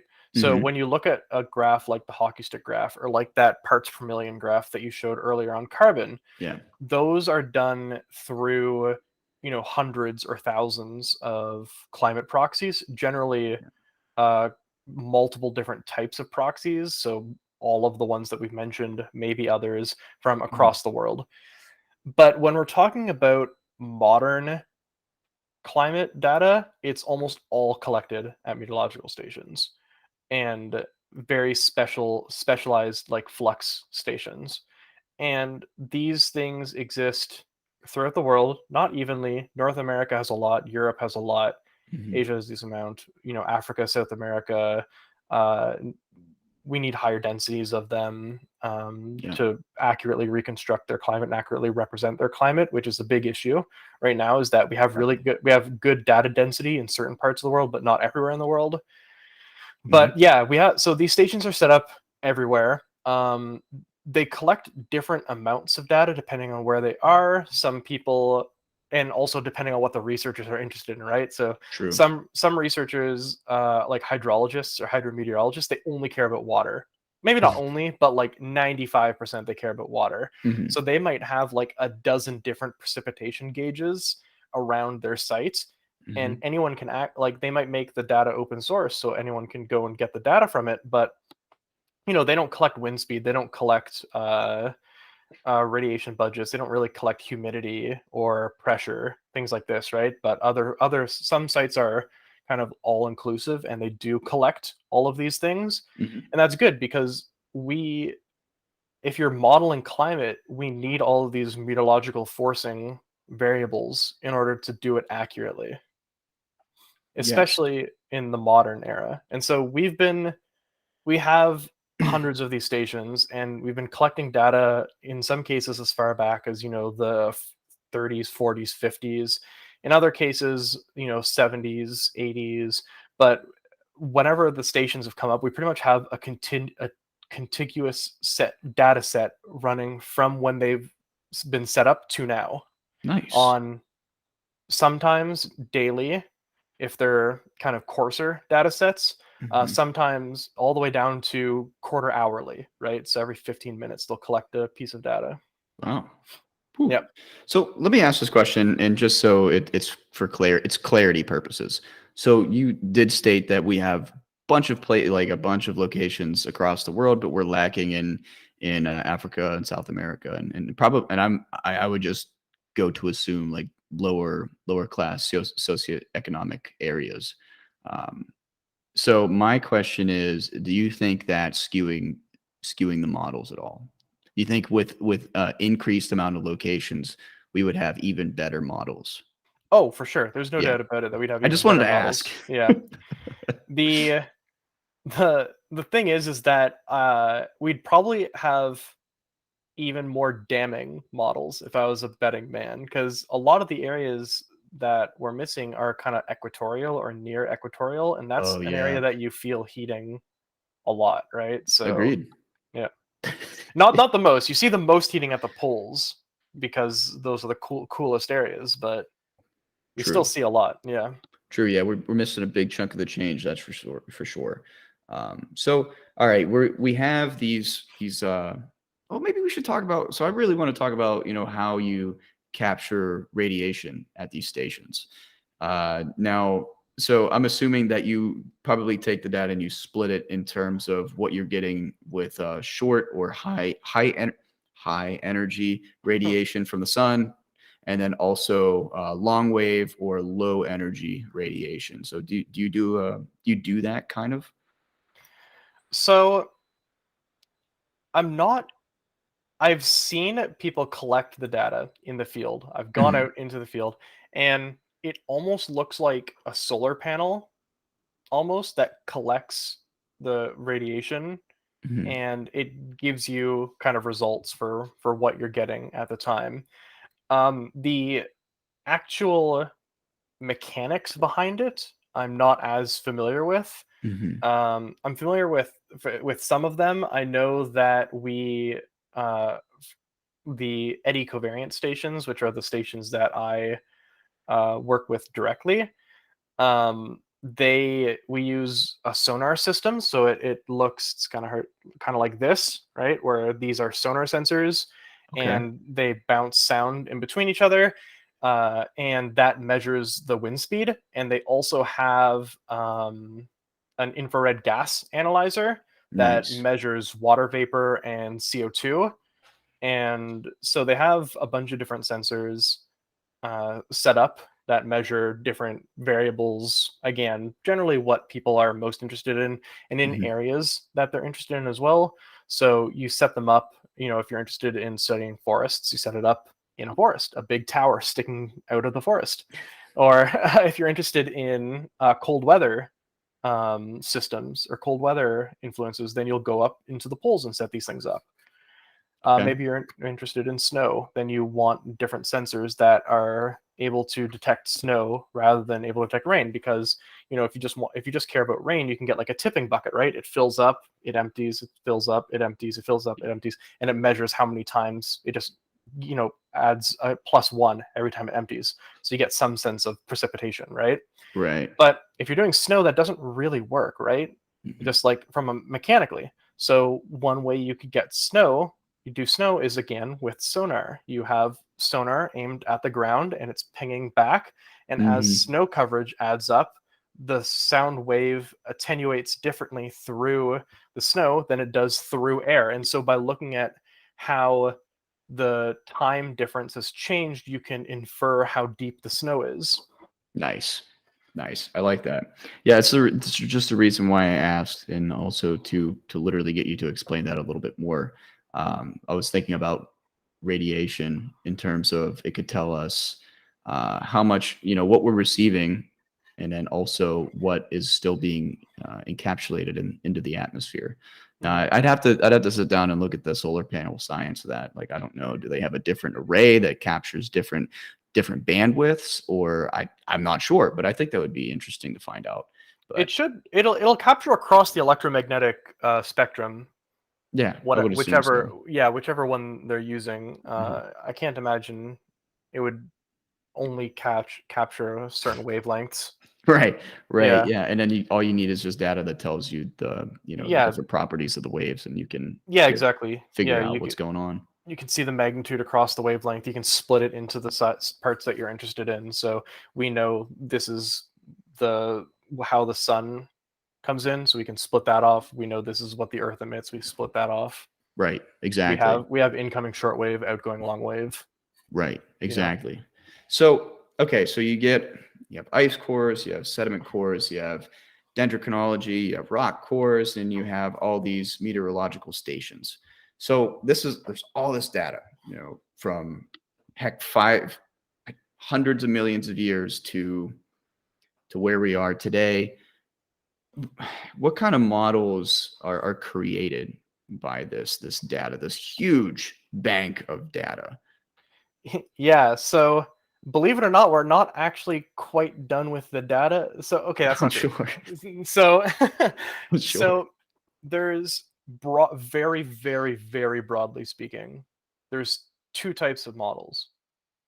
I'm not even Okay. going to say that. This is too broad. So there's models that we're interested in that they take the meteorological forcing and they simulate the atmospheric movement. They simulate surface atmosphere interactions, atmosphere, terrestrial, oceanic interactions, all these things.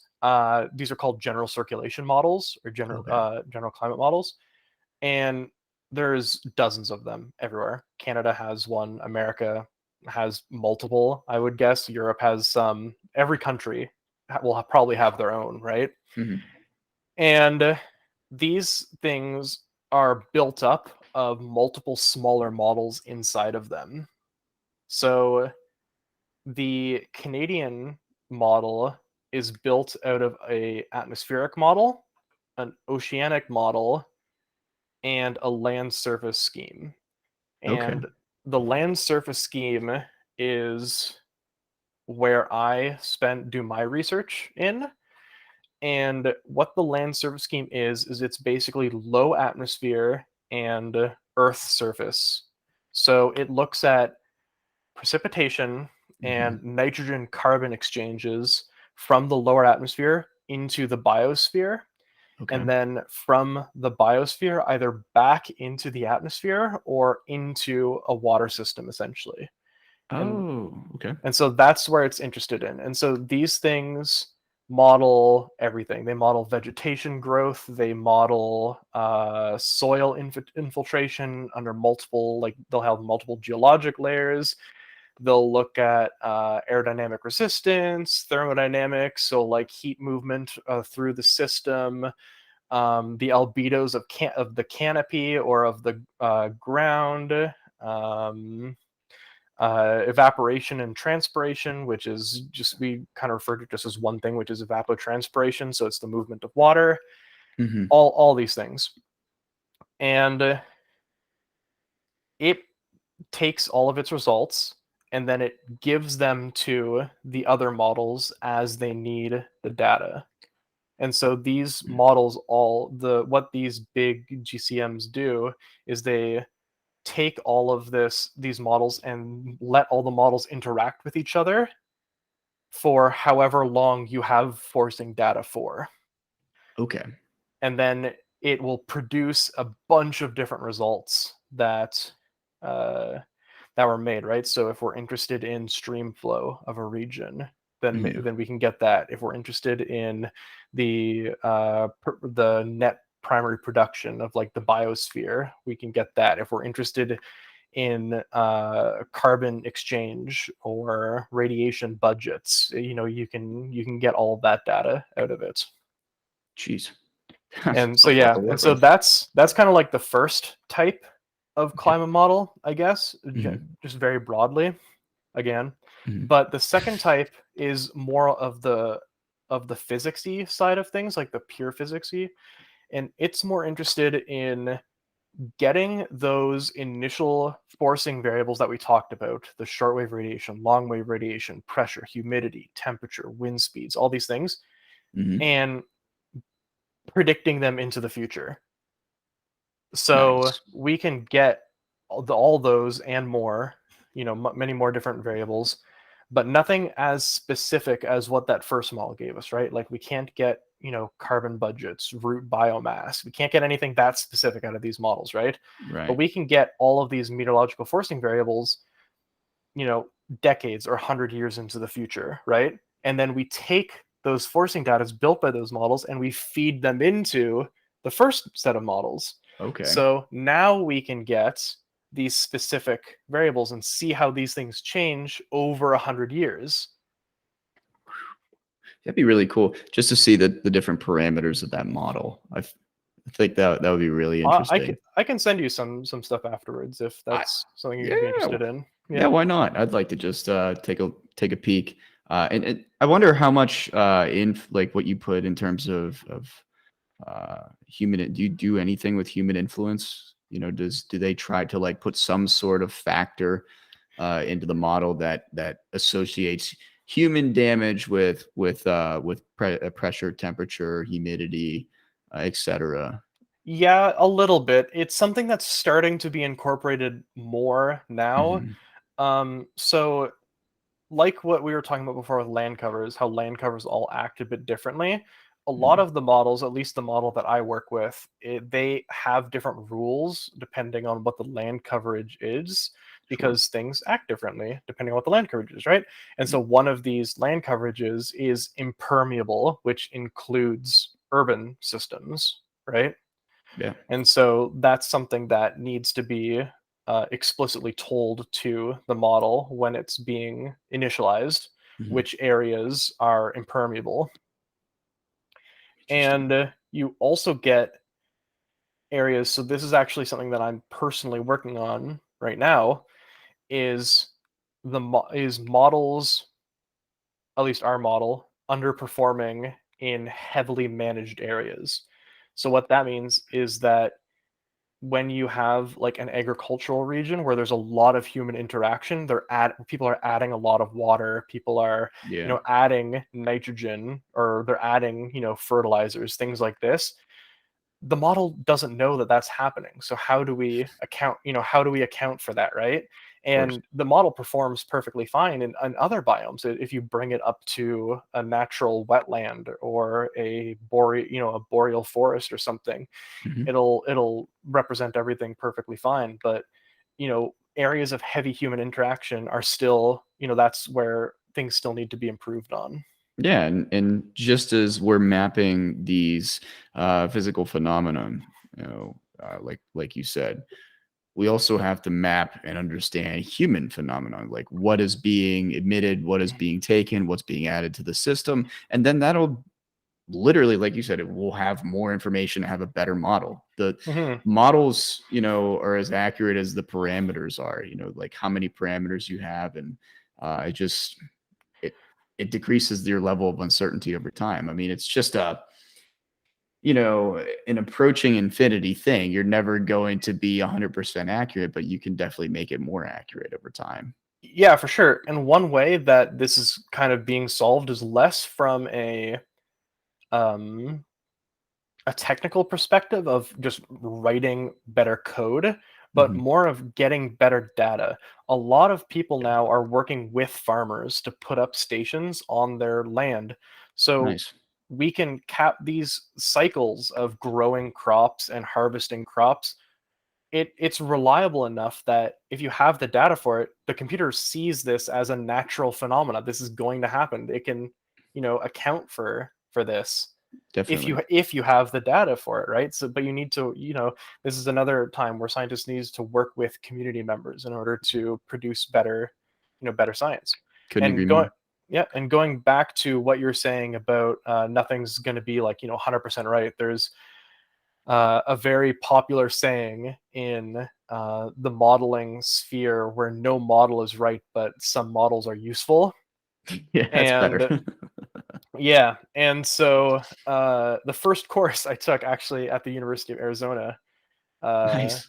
was in modeling. That was one of the first things that they said to us on day one on building these climate models. But anyway, the with that in mind, I don't want people to get the idea that climate models aren't accurate, because they are very accurate.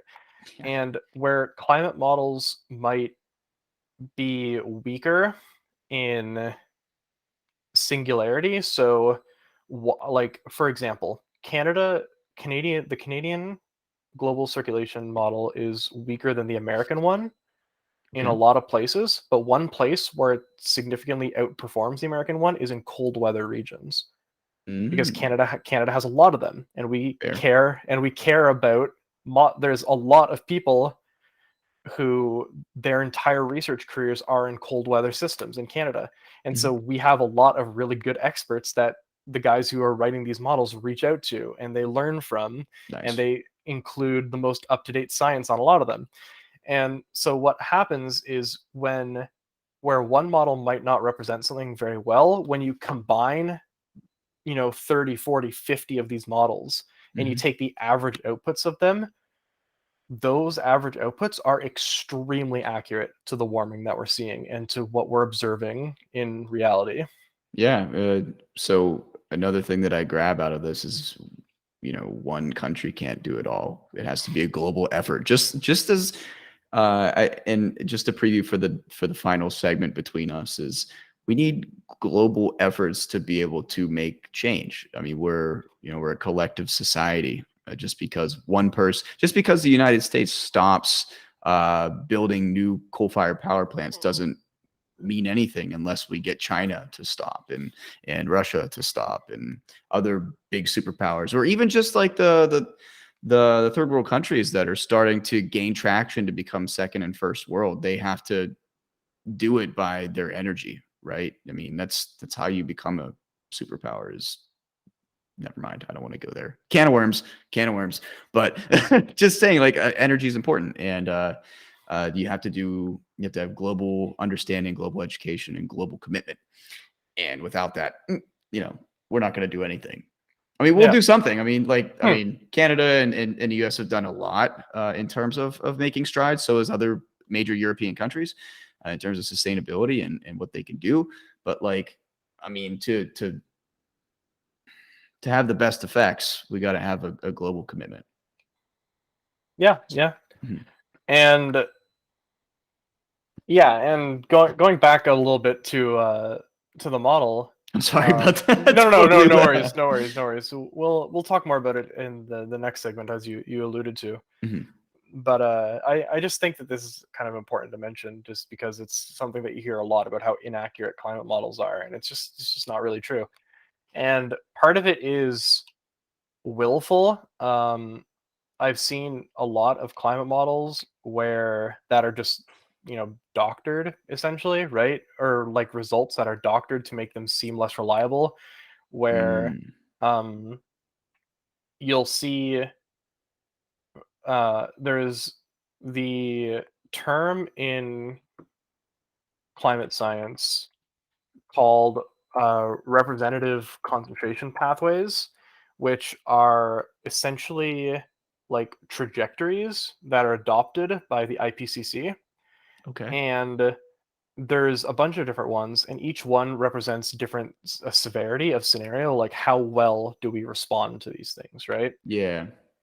Yeah, and so these are done via creation of, a swarm of models predicting in the future given different starting conditions, right? Hmm. And so you often see instances where people will show the most extreme examples, right? Oh, climate scientists predicted, we're going to get this much warming when really we're at this much warming. Look how different this is, right?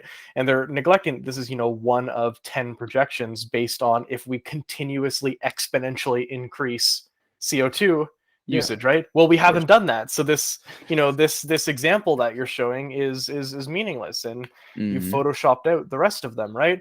Or there's a good example of I can't remember the name of the man right now, but he produced three estimates based on back in the 1980s. And Mm. when his results are shown in bad faith, they only ever show the most extreme estimate. Of course. When in reality, his mid-tier estimate, i.e., we will slowly begin to taper off of CO2, it's basically we go cold turkey, we slowly taper off, or we change nothing. Those were his three predictions, right? Uh-huh. The slowly taper off one, we're almost dead on. Yeah. Like, we're a little bit more, we've observed a little bit more heating than he predicted with his taper off one. But we're nowhere near his we stop nothing. So when people in bad faith talk about his work, they only show the we stop nothing model and show, look, isn't this wild? These models are worthless. They don't show us anything. And then the other time that it happens is just people don't talk about it, right? Like we hear, oh, model predicts X warming in decade or by 2050 or by 2100 or whatever, right? Hmm. And then what it's talking about is so far away, we either forget that anything was made, or if we do remember, we say, "Oh, well, I don't hear anything about that now. It must have been proven wrong," right? Hmm. Yeah. Because and I so agree. yeah. I think, and then a lot of that lies within like personal agenda and confirmation bias. Mhm. Like, how do I explain? Like a lot of these people that are putting like the radical things out there are just trying to push their agenda for like, a more sustainable planet, or to get rid of fossil fuels or something like that. So they'll push out like, this is what 4 degrees will do at 2040, and then they show all these nasty things where, like you said, like just in terms of the United States, I can't speak upon Canada, but like the United States has met their Paris Agreement for their most recent goal.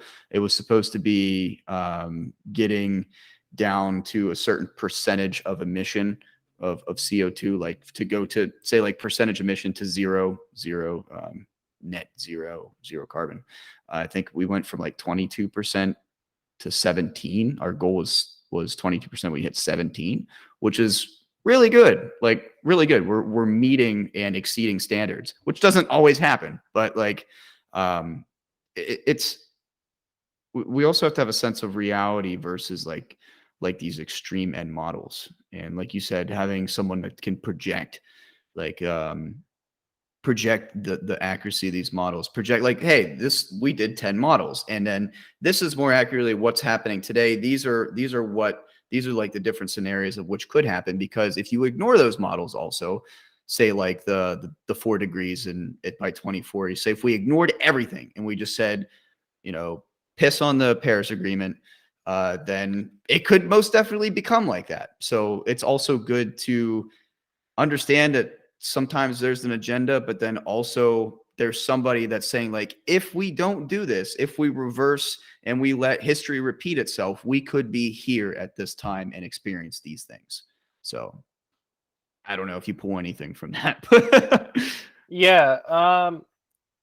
First off, I didn't know America hit its Paris Agreement, which is, it's good to hear that they did. Canada nowhere close to hitting its, and part of that is because the Paris Agreement was set, like the countries set their own goal, right? So some Yeah, countries were very, um, very proactive. Some were not. yeah, Yeah, yeah, I agree. some, yeah. I think South Korea is an example of a country that took a big risk in saying that they're going to do a lot, and so far have managed to keep it. So, golf clap for South Korea. Good job. Yeah. Canada, I think, was kind of like middle of the ground. Yeah, it's kind of middle of the ground, and then it didn't.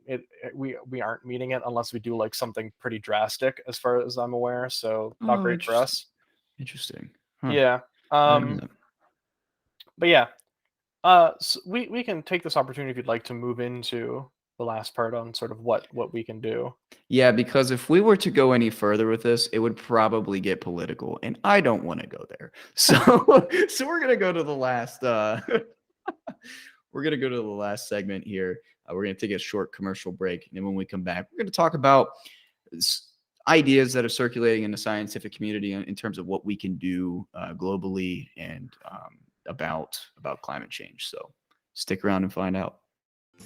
Have you ever been standing in the shower looking at the ingredients on your shampoo bottle and noticed that water is always the first ingredient? Well, I have. After a little research, I discovered that shampoo is over 80% water, which is kind of like dumping bottled water on your head while you're standing in a shower. And that's why I'm excited that I found Seabar, a disposable plastic free hair care line that cleans up ocean trash with every purchase. Not only does Seabar pick up 1 pound of ocean trash for every item ordered, but their salon quality shampoo and conditioner concentrates come from refillable applicators, kind of like deodorant tubes. Just twist them up, rub it on over your hair a couple times, and then just lather it up like you normally would. My favorite part is how long they last. I've personally been using the same Seabar for 3 months now, and I've barely used any. So not only does it help save the environment, it's also effective, efficient, and most importantly, it saves me money. If you would like to try a better way to wash your hair, head on over to seabar.com and use our special code STEAM for 15% off your first order. Seabar, shampoo done right for you and the planet. Well, we're back. I hope you've been paying attention for this awesome escapade in terms of climate, all this interesting history, the knowledge and science behind a lot of the how we capture data, and then also how we collect it and understand it and project it on a global scale. But this last segment, we're going to be talking about how we can combat climate change. And this isn't like we're going to tell you to ride your bike to work or take public transportation. I mean, those are good things to do. Definitely do those.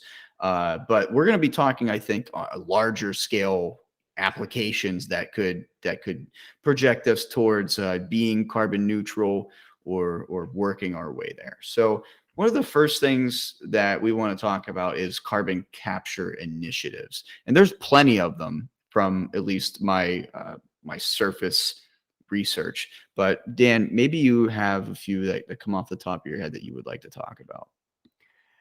Yeah, so the first one that kind of comes to the top of my head is direct air capture. Yeah. So it's where you capture CO2 directly from the atmosphere and you sequester it and you kind of store it away, whether it can be in like physical bricks or in just carbon dioxide gas.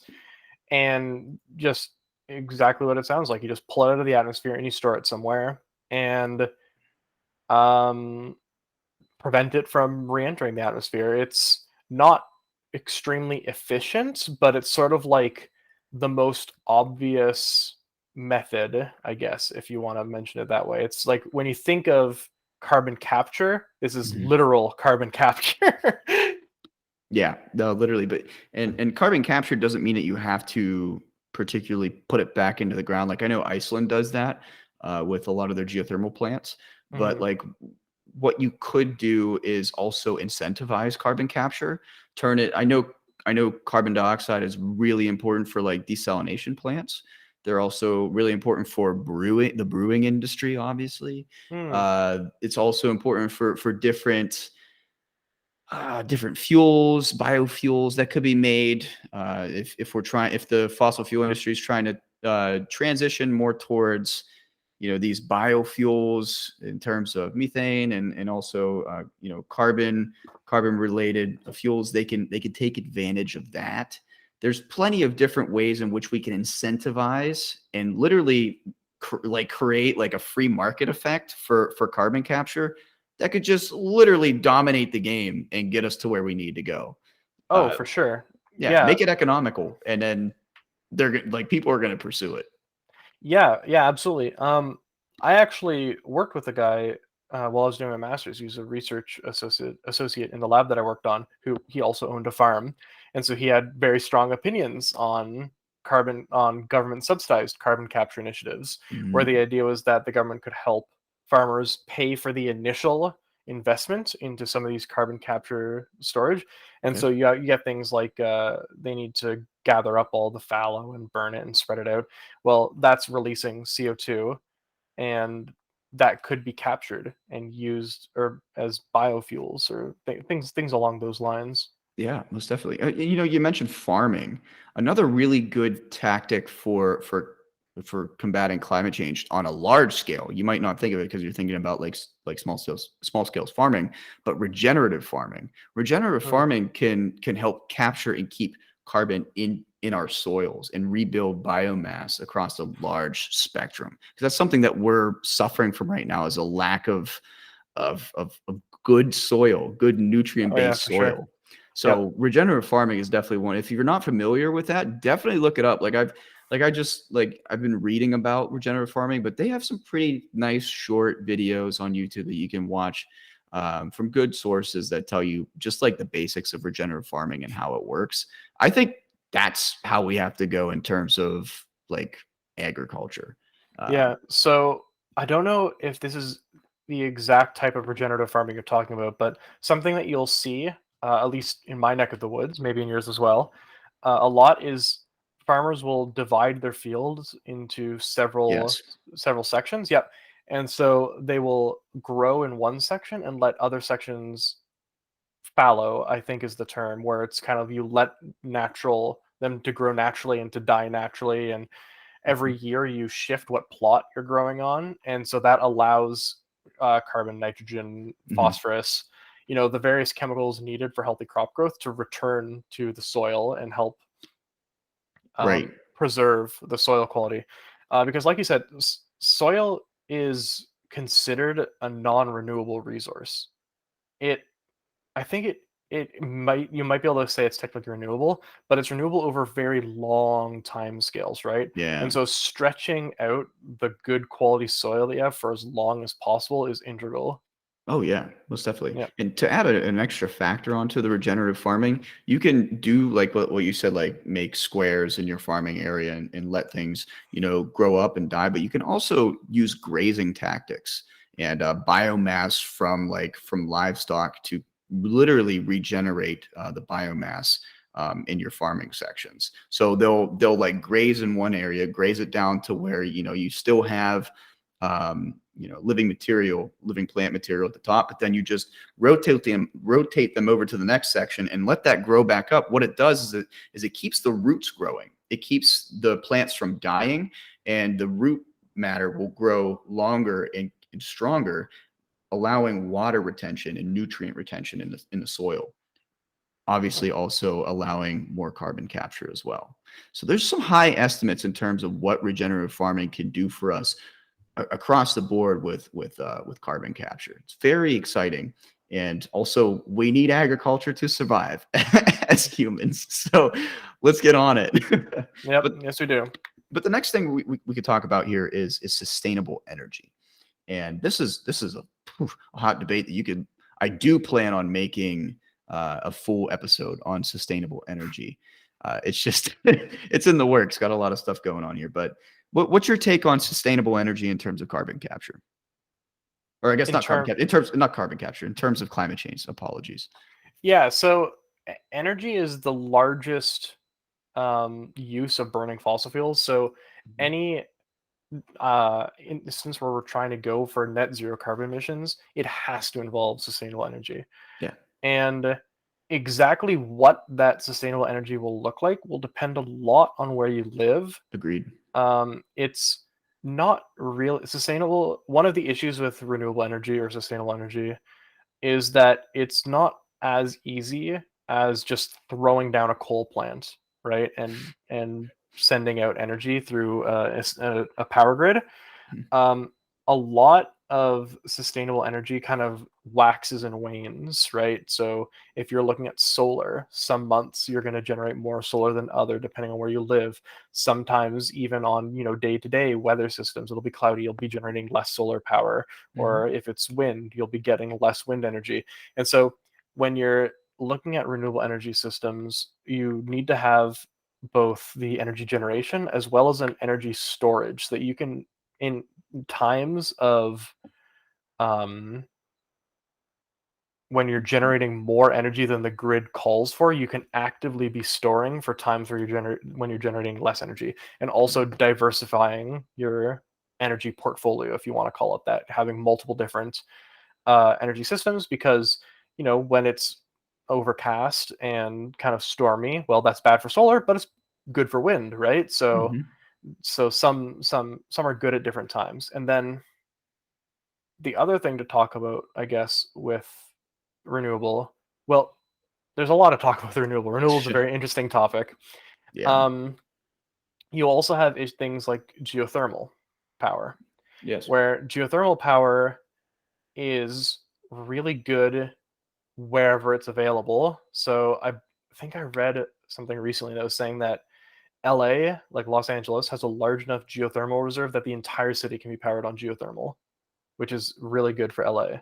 Yes. um, when you get up into where I live in Canada, like 500,000 buildings in Canada are powered exclusively by geothermal, and it's basically wherever geothermal reserves exist, they can power anything. It's just Yeah. where they don't exist, can't do anything about it, right?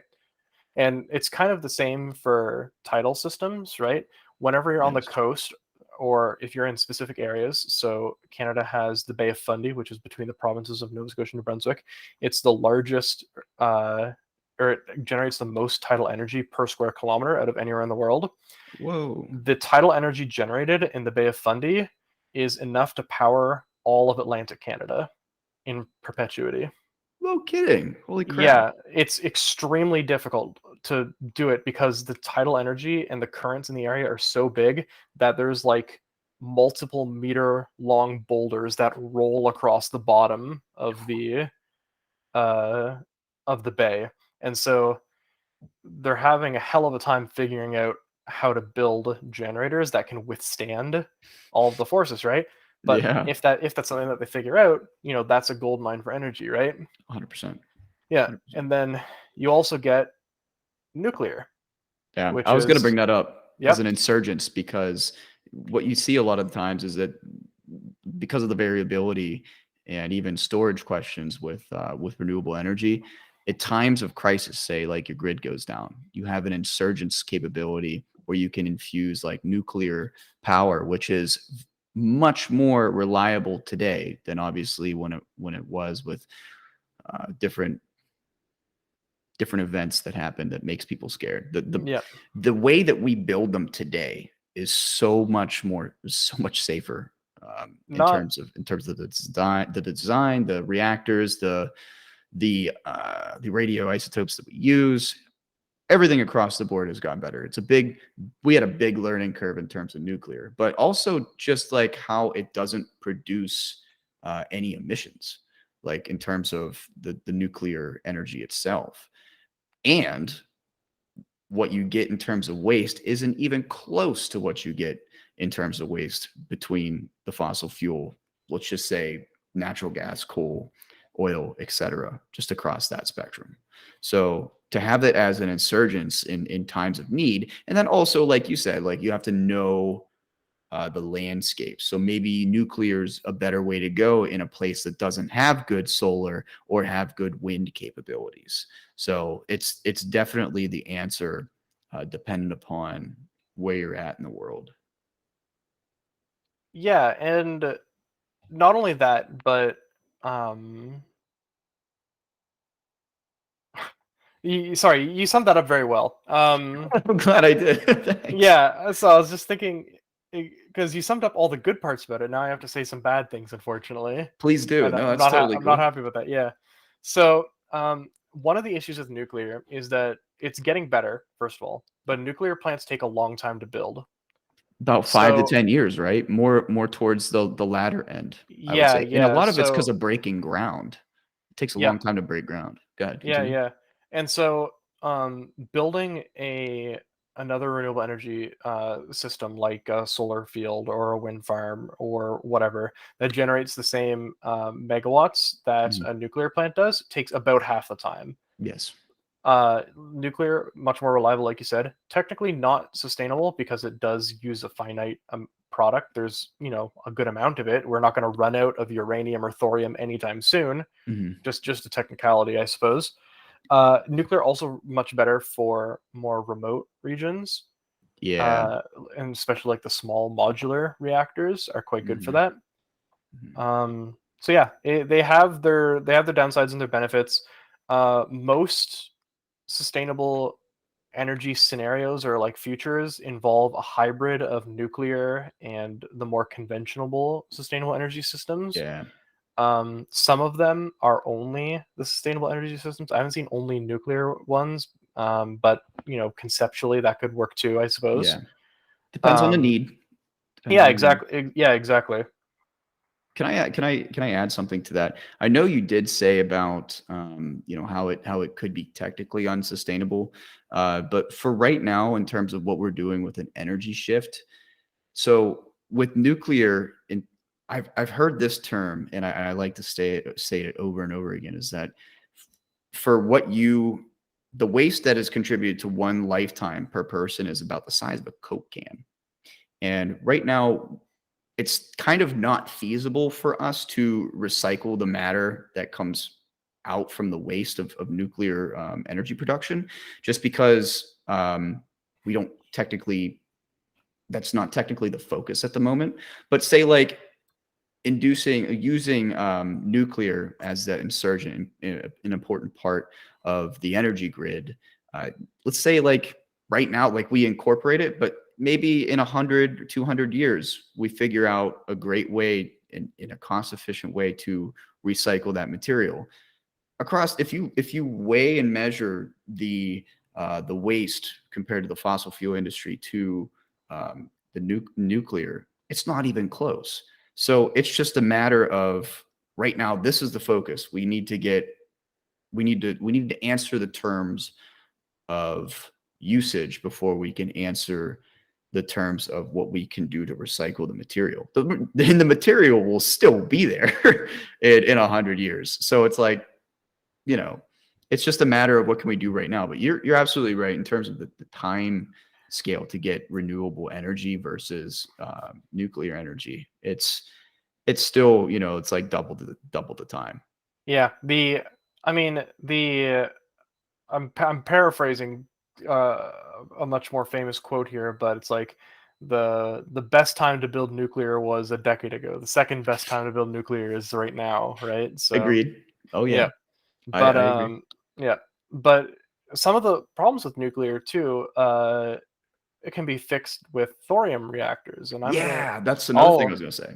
I'll shill thorium every day of the week, right? Thorium's great. It's way better than uranium, but Hmm. you can't make weapons out of it, so we don't use it. And as far as I'm aware, that's literally the only reason we use uranium, because you can build bombs out of them. So we may as well kill two birds with one stone and also use it for power generation.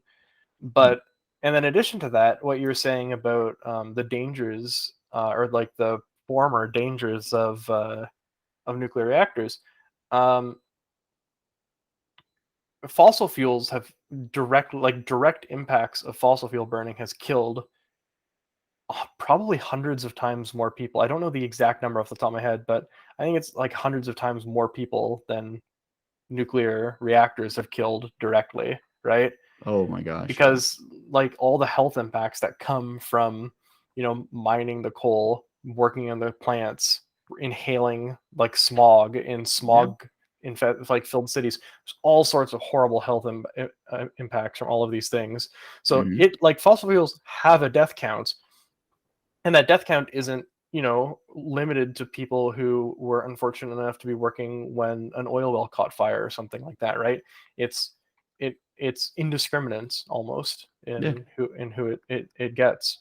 absolutely. No, I totally agree. So yeah, sustainable energy is definitely like like the big thing, like because we have created a society that needs an ample amount of energy to do what we need to do. Yep. So, and it's only going to, well, we say it's only going to increase. Hope that isn't the case, but we have to answer the call in terms of energy use. Yeah, yeah. We have to do It that with, it it'll definitely increase as a larger percent of the world gets access yes. to more luxuries, right? And Then that could it'll also increase. help. But It could also help yeah, countries become first world, yeah, answering the call to poverty in terms of a different energy system. So the last couple things I'd like to talk about first is land use, because my opinion, this is totally opinion. I think we use land horribly, like horribly, yeah, because we could for a long period of time. Now we kind of can't. It's not a good thing in terms of agricultural use. And uh, by agriculture, I probably mean livestock agriculture. And then how we've done urbanization was just horrible. yeah, yeah. But In North America, especially, cities were essentially designed around cars, right, and yep.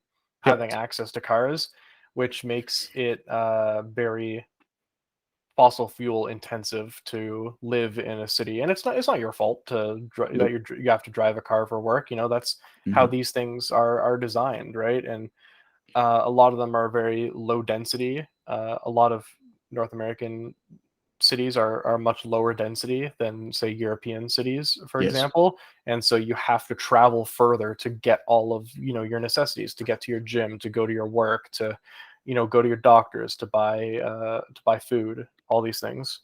Yeah. Yeah. And then another kind of on the other end of land use, you have things like the Amazon rainforest, where it's undergoing slash and burns, right? It's extremely inefficient.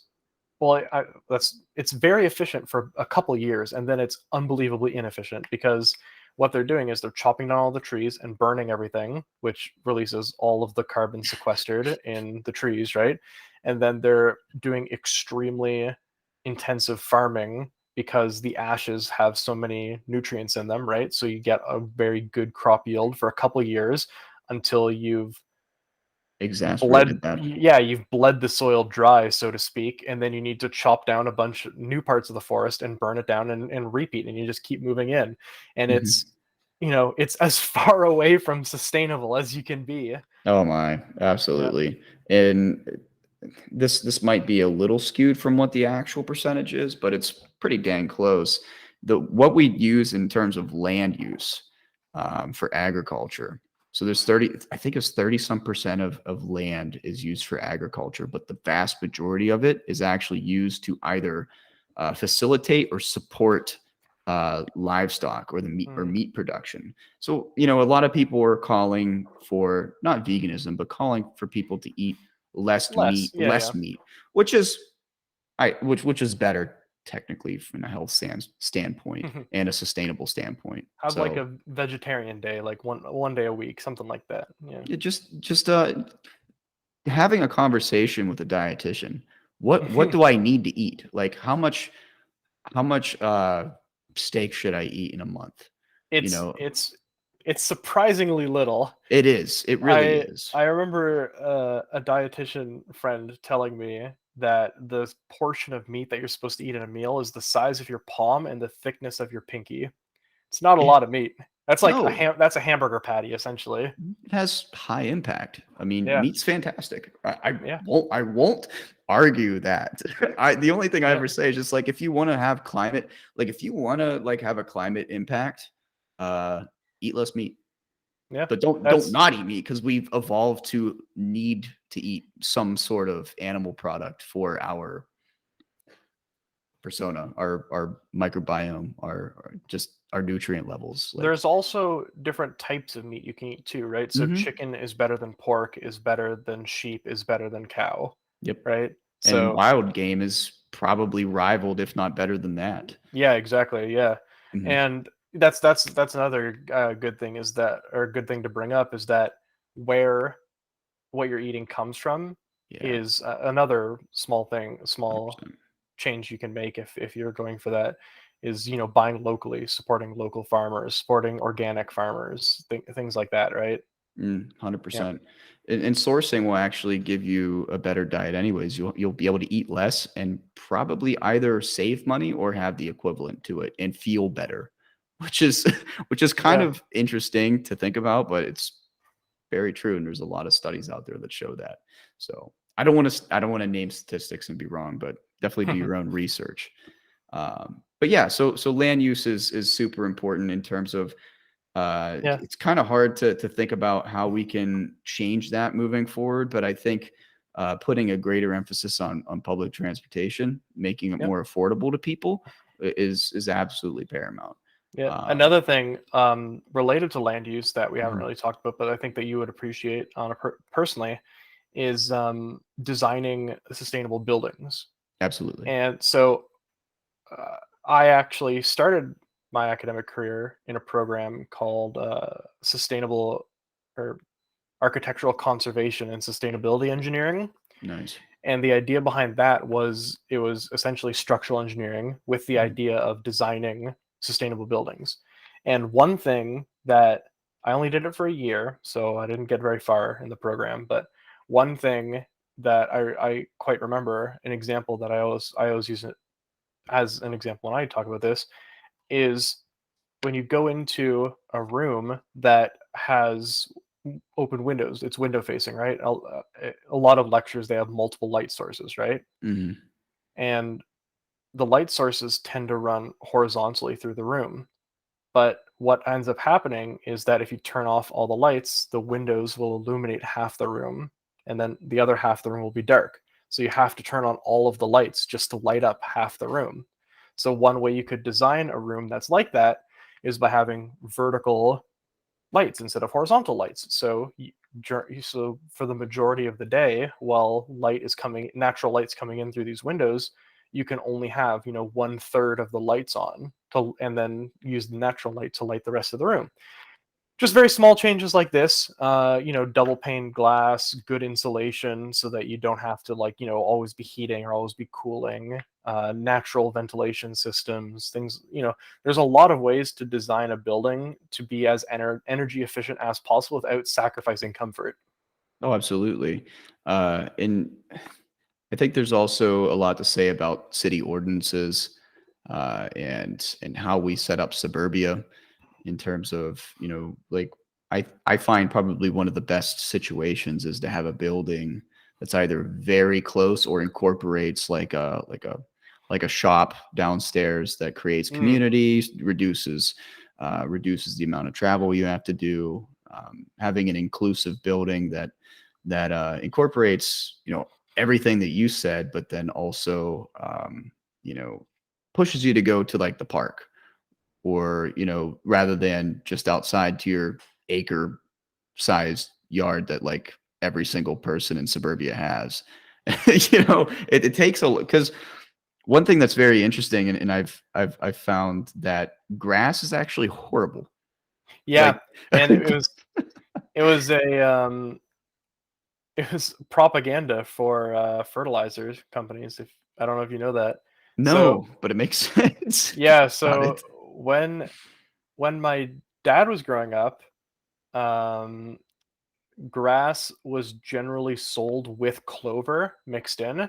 So you would buy grass seed and it would have clover mixed into the grass seed, right? Mhm. And because clover is really good at trapping nitrogen and phosphorus, and so clover is almost like a natural fertilizer for grass. It keeps it healthy Nice. without any additives. Well, when fertilizer companies came around, they put out advertising campaigns that basically said, if you have clover on your lawn, you're poor. You can't afford to keep green grass if you have clover. And so they used that advertising campaign to, make the middle class in North America afraid that they're being judged for their lawn if their lawn wasn't all grass. And to keep that, they sometimes had to use fertilizer. Wow. How do you change that? That's something that has been just stuck into society for decades. Wow. Yeah, not a lot of people know that. I mean, it's not the way to go. And wow. There's so many things that we do in society that's been baked into us for decades, if not centuries, that we continue to do, but like Yeah, we don't nobody's know out there. why we don't know why you're doing it anymore, right? Yeah, you have no Yeah. idea. Uh, so wow, and that's why we need science communicators to communicate that in the lay term to like, hey, like we really don't. This really isn't natural. This Hmm. really isn't how it works, but this is what's been going on. And Yeah. here's some ways to get around that. I mean, that's just on the individual level. Probably one of the things I think that we could do, that's best to help fight like systemic change in terms of, policy, and just invoking change across the board in terms of energy, in terms of a lot of like public transportation, things that are going to benefit us as individuals in terms of our health, is communicating with others, but also communicating with policymakers and Hmm. leaders, and invoking education. It's the best way. And then once people were educated on the not educated, aware. I think aware is probably a better term. Once they're aware, they'll vote accordingly, and that'll just be a trickle effect in which we'll have people that are more aware of what's going on in government, in the governmental society, to vote on things that are bigger picture than what you and I, can really handle on a day-to-day time. A mass collection of people is way better than singular impacts, I would say. Hmm. Yeah. Communication, education. Yeah, I agree. And it's a little bit difficult to find out exactly where that education can go. Yeah. And I think the answer is just wherever people have time to let it go, right? Like putting in another high school class for to mandate to students is probably not the way to do it, right? Be But tough. it would be tough, and like what do you replace it with? And not enough hours in the day for these kids. But Hmm. an elective maybe, or doing talks at libraries and Definitely. at schools, things like this. I know in my high school science classes and my upper year physics classes and stuff like this, uh, my teacher would bring in um, people from outside the school to give talks on other fields, right? And Hmm. so that's a good way to kind of introduce high schoolers to not only climate science and environmental science, but all sorts of different fields that they just don't really have the chance to experience in their undergrad. Because, and this is a little bit off topic, but we ask a lot of our high school students, Yeah. at least in Canada, and I'm willing to bet in the states too. uh, they University or college is like a really big decision. Choosing a major is a really big decision, on top of balancing everything else Hmm. at the same time. And a lot of the times, it's not, you don't just go into a general science, a general engineering. It's like, oh, go into geology or biology or biochemistry, Yeah. yeah, physics, oceanography, atmospheric science. The list goes on and on and on and on. And many of these they might not have ever been exposed to before. Yeah. Yeah. They have no idea. They only know what they look up. Yep. And Or so by having trained scientists or trained science communicators, uh, being as available as they can and willing to both give public presentations, even if it's just to small crowds, yeah, definitely. a dozen people or so, and then by making themselves available for like a one-on-one, by email or something like that, right? If a student is curious about this and they want to ask questions. Hmm. I When I was an undergrad, I had emailed when I was trying to figure out what I wanted to do, because I wasn't happy with my major. I was trying to figure out what to do. Just like going in and talking with profs from all sorts of different fields one on one, and trying, getting the sense Hmm. that that's like such a valuable resource. Oh, I couldn't agree more. Yeah, I couldn't agree more. I kind of had a similar thing originally. Like I was interested in engineering, and then I was teetering between engineering and physics, and I was like, screw it, I'm just gonna do them both. There you Uh, go. Looking back on it though, if I'm being Difficult. well, it's difficult, but looking back on it now, I wish I would have picked either or, because Okay. then I would either be a really good physicist or a really good engineer. Right now, I'm a little broad. That's not bad though, I would say. But um, you know, having having that guidance would have definitely helped. Like, and I think I would have made a more sound decision, even though like today, like I still use physics in engineering, and I can read physics on the side. I probably would have just been good to be either or. But I'm also a very broad individual now, so I can have conversations with Dan about climate change and sustainable energy, and heck, we could talk about a lot of things for a long time. But unfortunately, we Yeah. don't have that much time, and we don't want to bore the heck out of you. So, Dan, what are your final thoughts in terms of everything that we've talked about, from modeling to what we can what change can happen in terms of climate change, and um, just everything that we've talked about between part one and two? Yeah. My final thoughts are that climate change or climate science is a good microcosm of science as a whole. It forces interdisciplinary research and communication, and it makes the field difficult but also very rewarding. And I think that's something that I want people to take away from it. That, as well as to get the ability to kind of think critically and about these topics. And if you see something that might seem a little sketchy, a little, like um, propaganda-y almost, to open up Google Scholar, to look up, whatever the source was, Mhm. or to look up a paper on the topic. You don't need to be associated with the university. Sci-Hub's there for free. You can post in the name of the article you're looking at and get the entire thing there. Mhm. Uh, and just to not be afraid to not trust something at first glance, I guess, because there's still a good amount of lies that are being circulated about Yeah. about the field. Yeah. And Definitely then ask questions. yeah, and then in addition to that, I want to provide a serious but hopeful, I guess, look into the future, right? Mhm. I'm not here to be doom and gloom and, like you said, to tell everyone to go vegan and to bicycle everywhere, right? Yeah. But at the same time, this is a serious topic and it does require some pretty big changes, to our energy grid, to our transportation systems.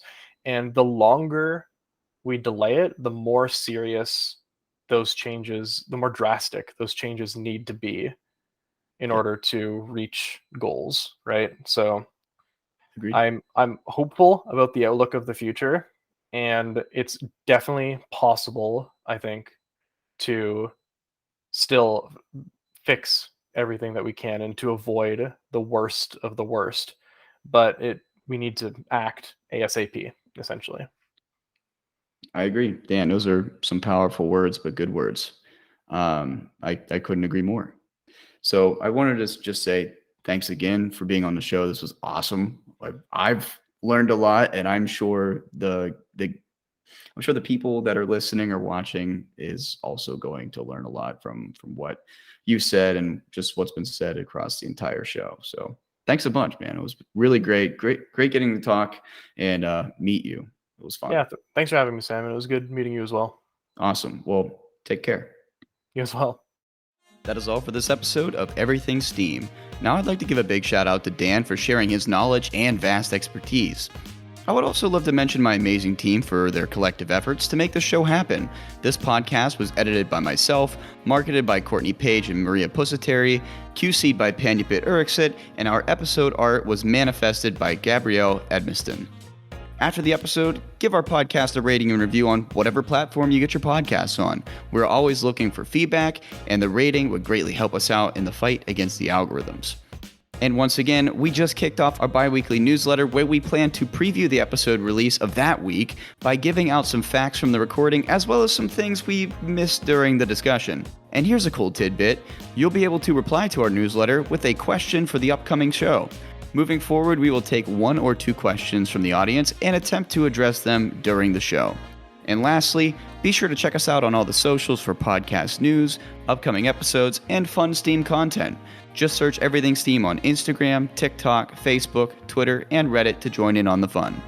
Once again, thank you for listening to Everything STEAM. I am your host, Sam Stanford, and as always, stay curious.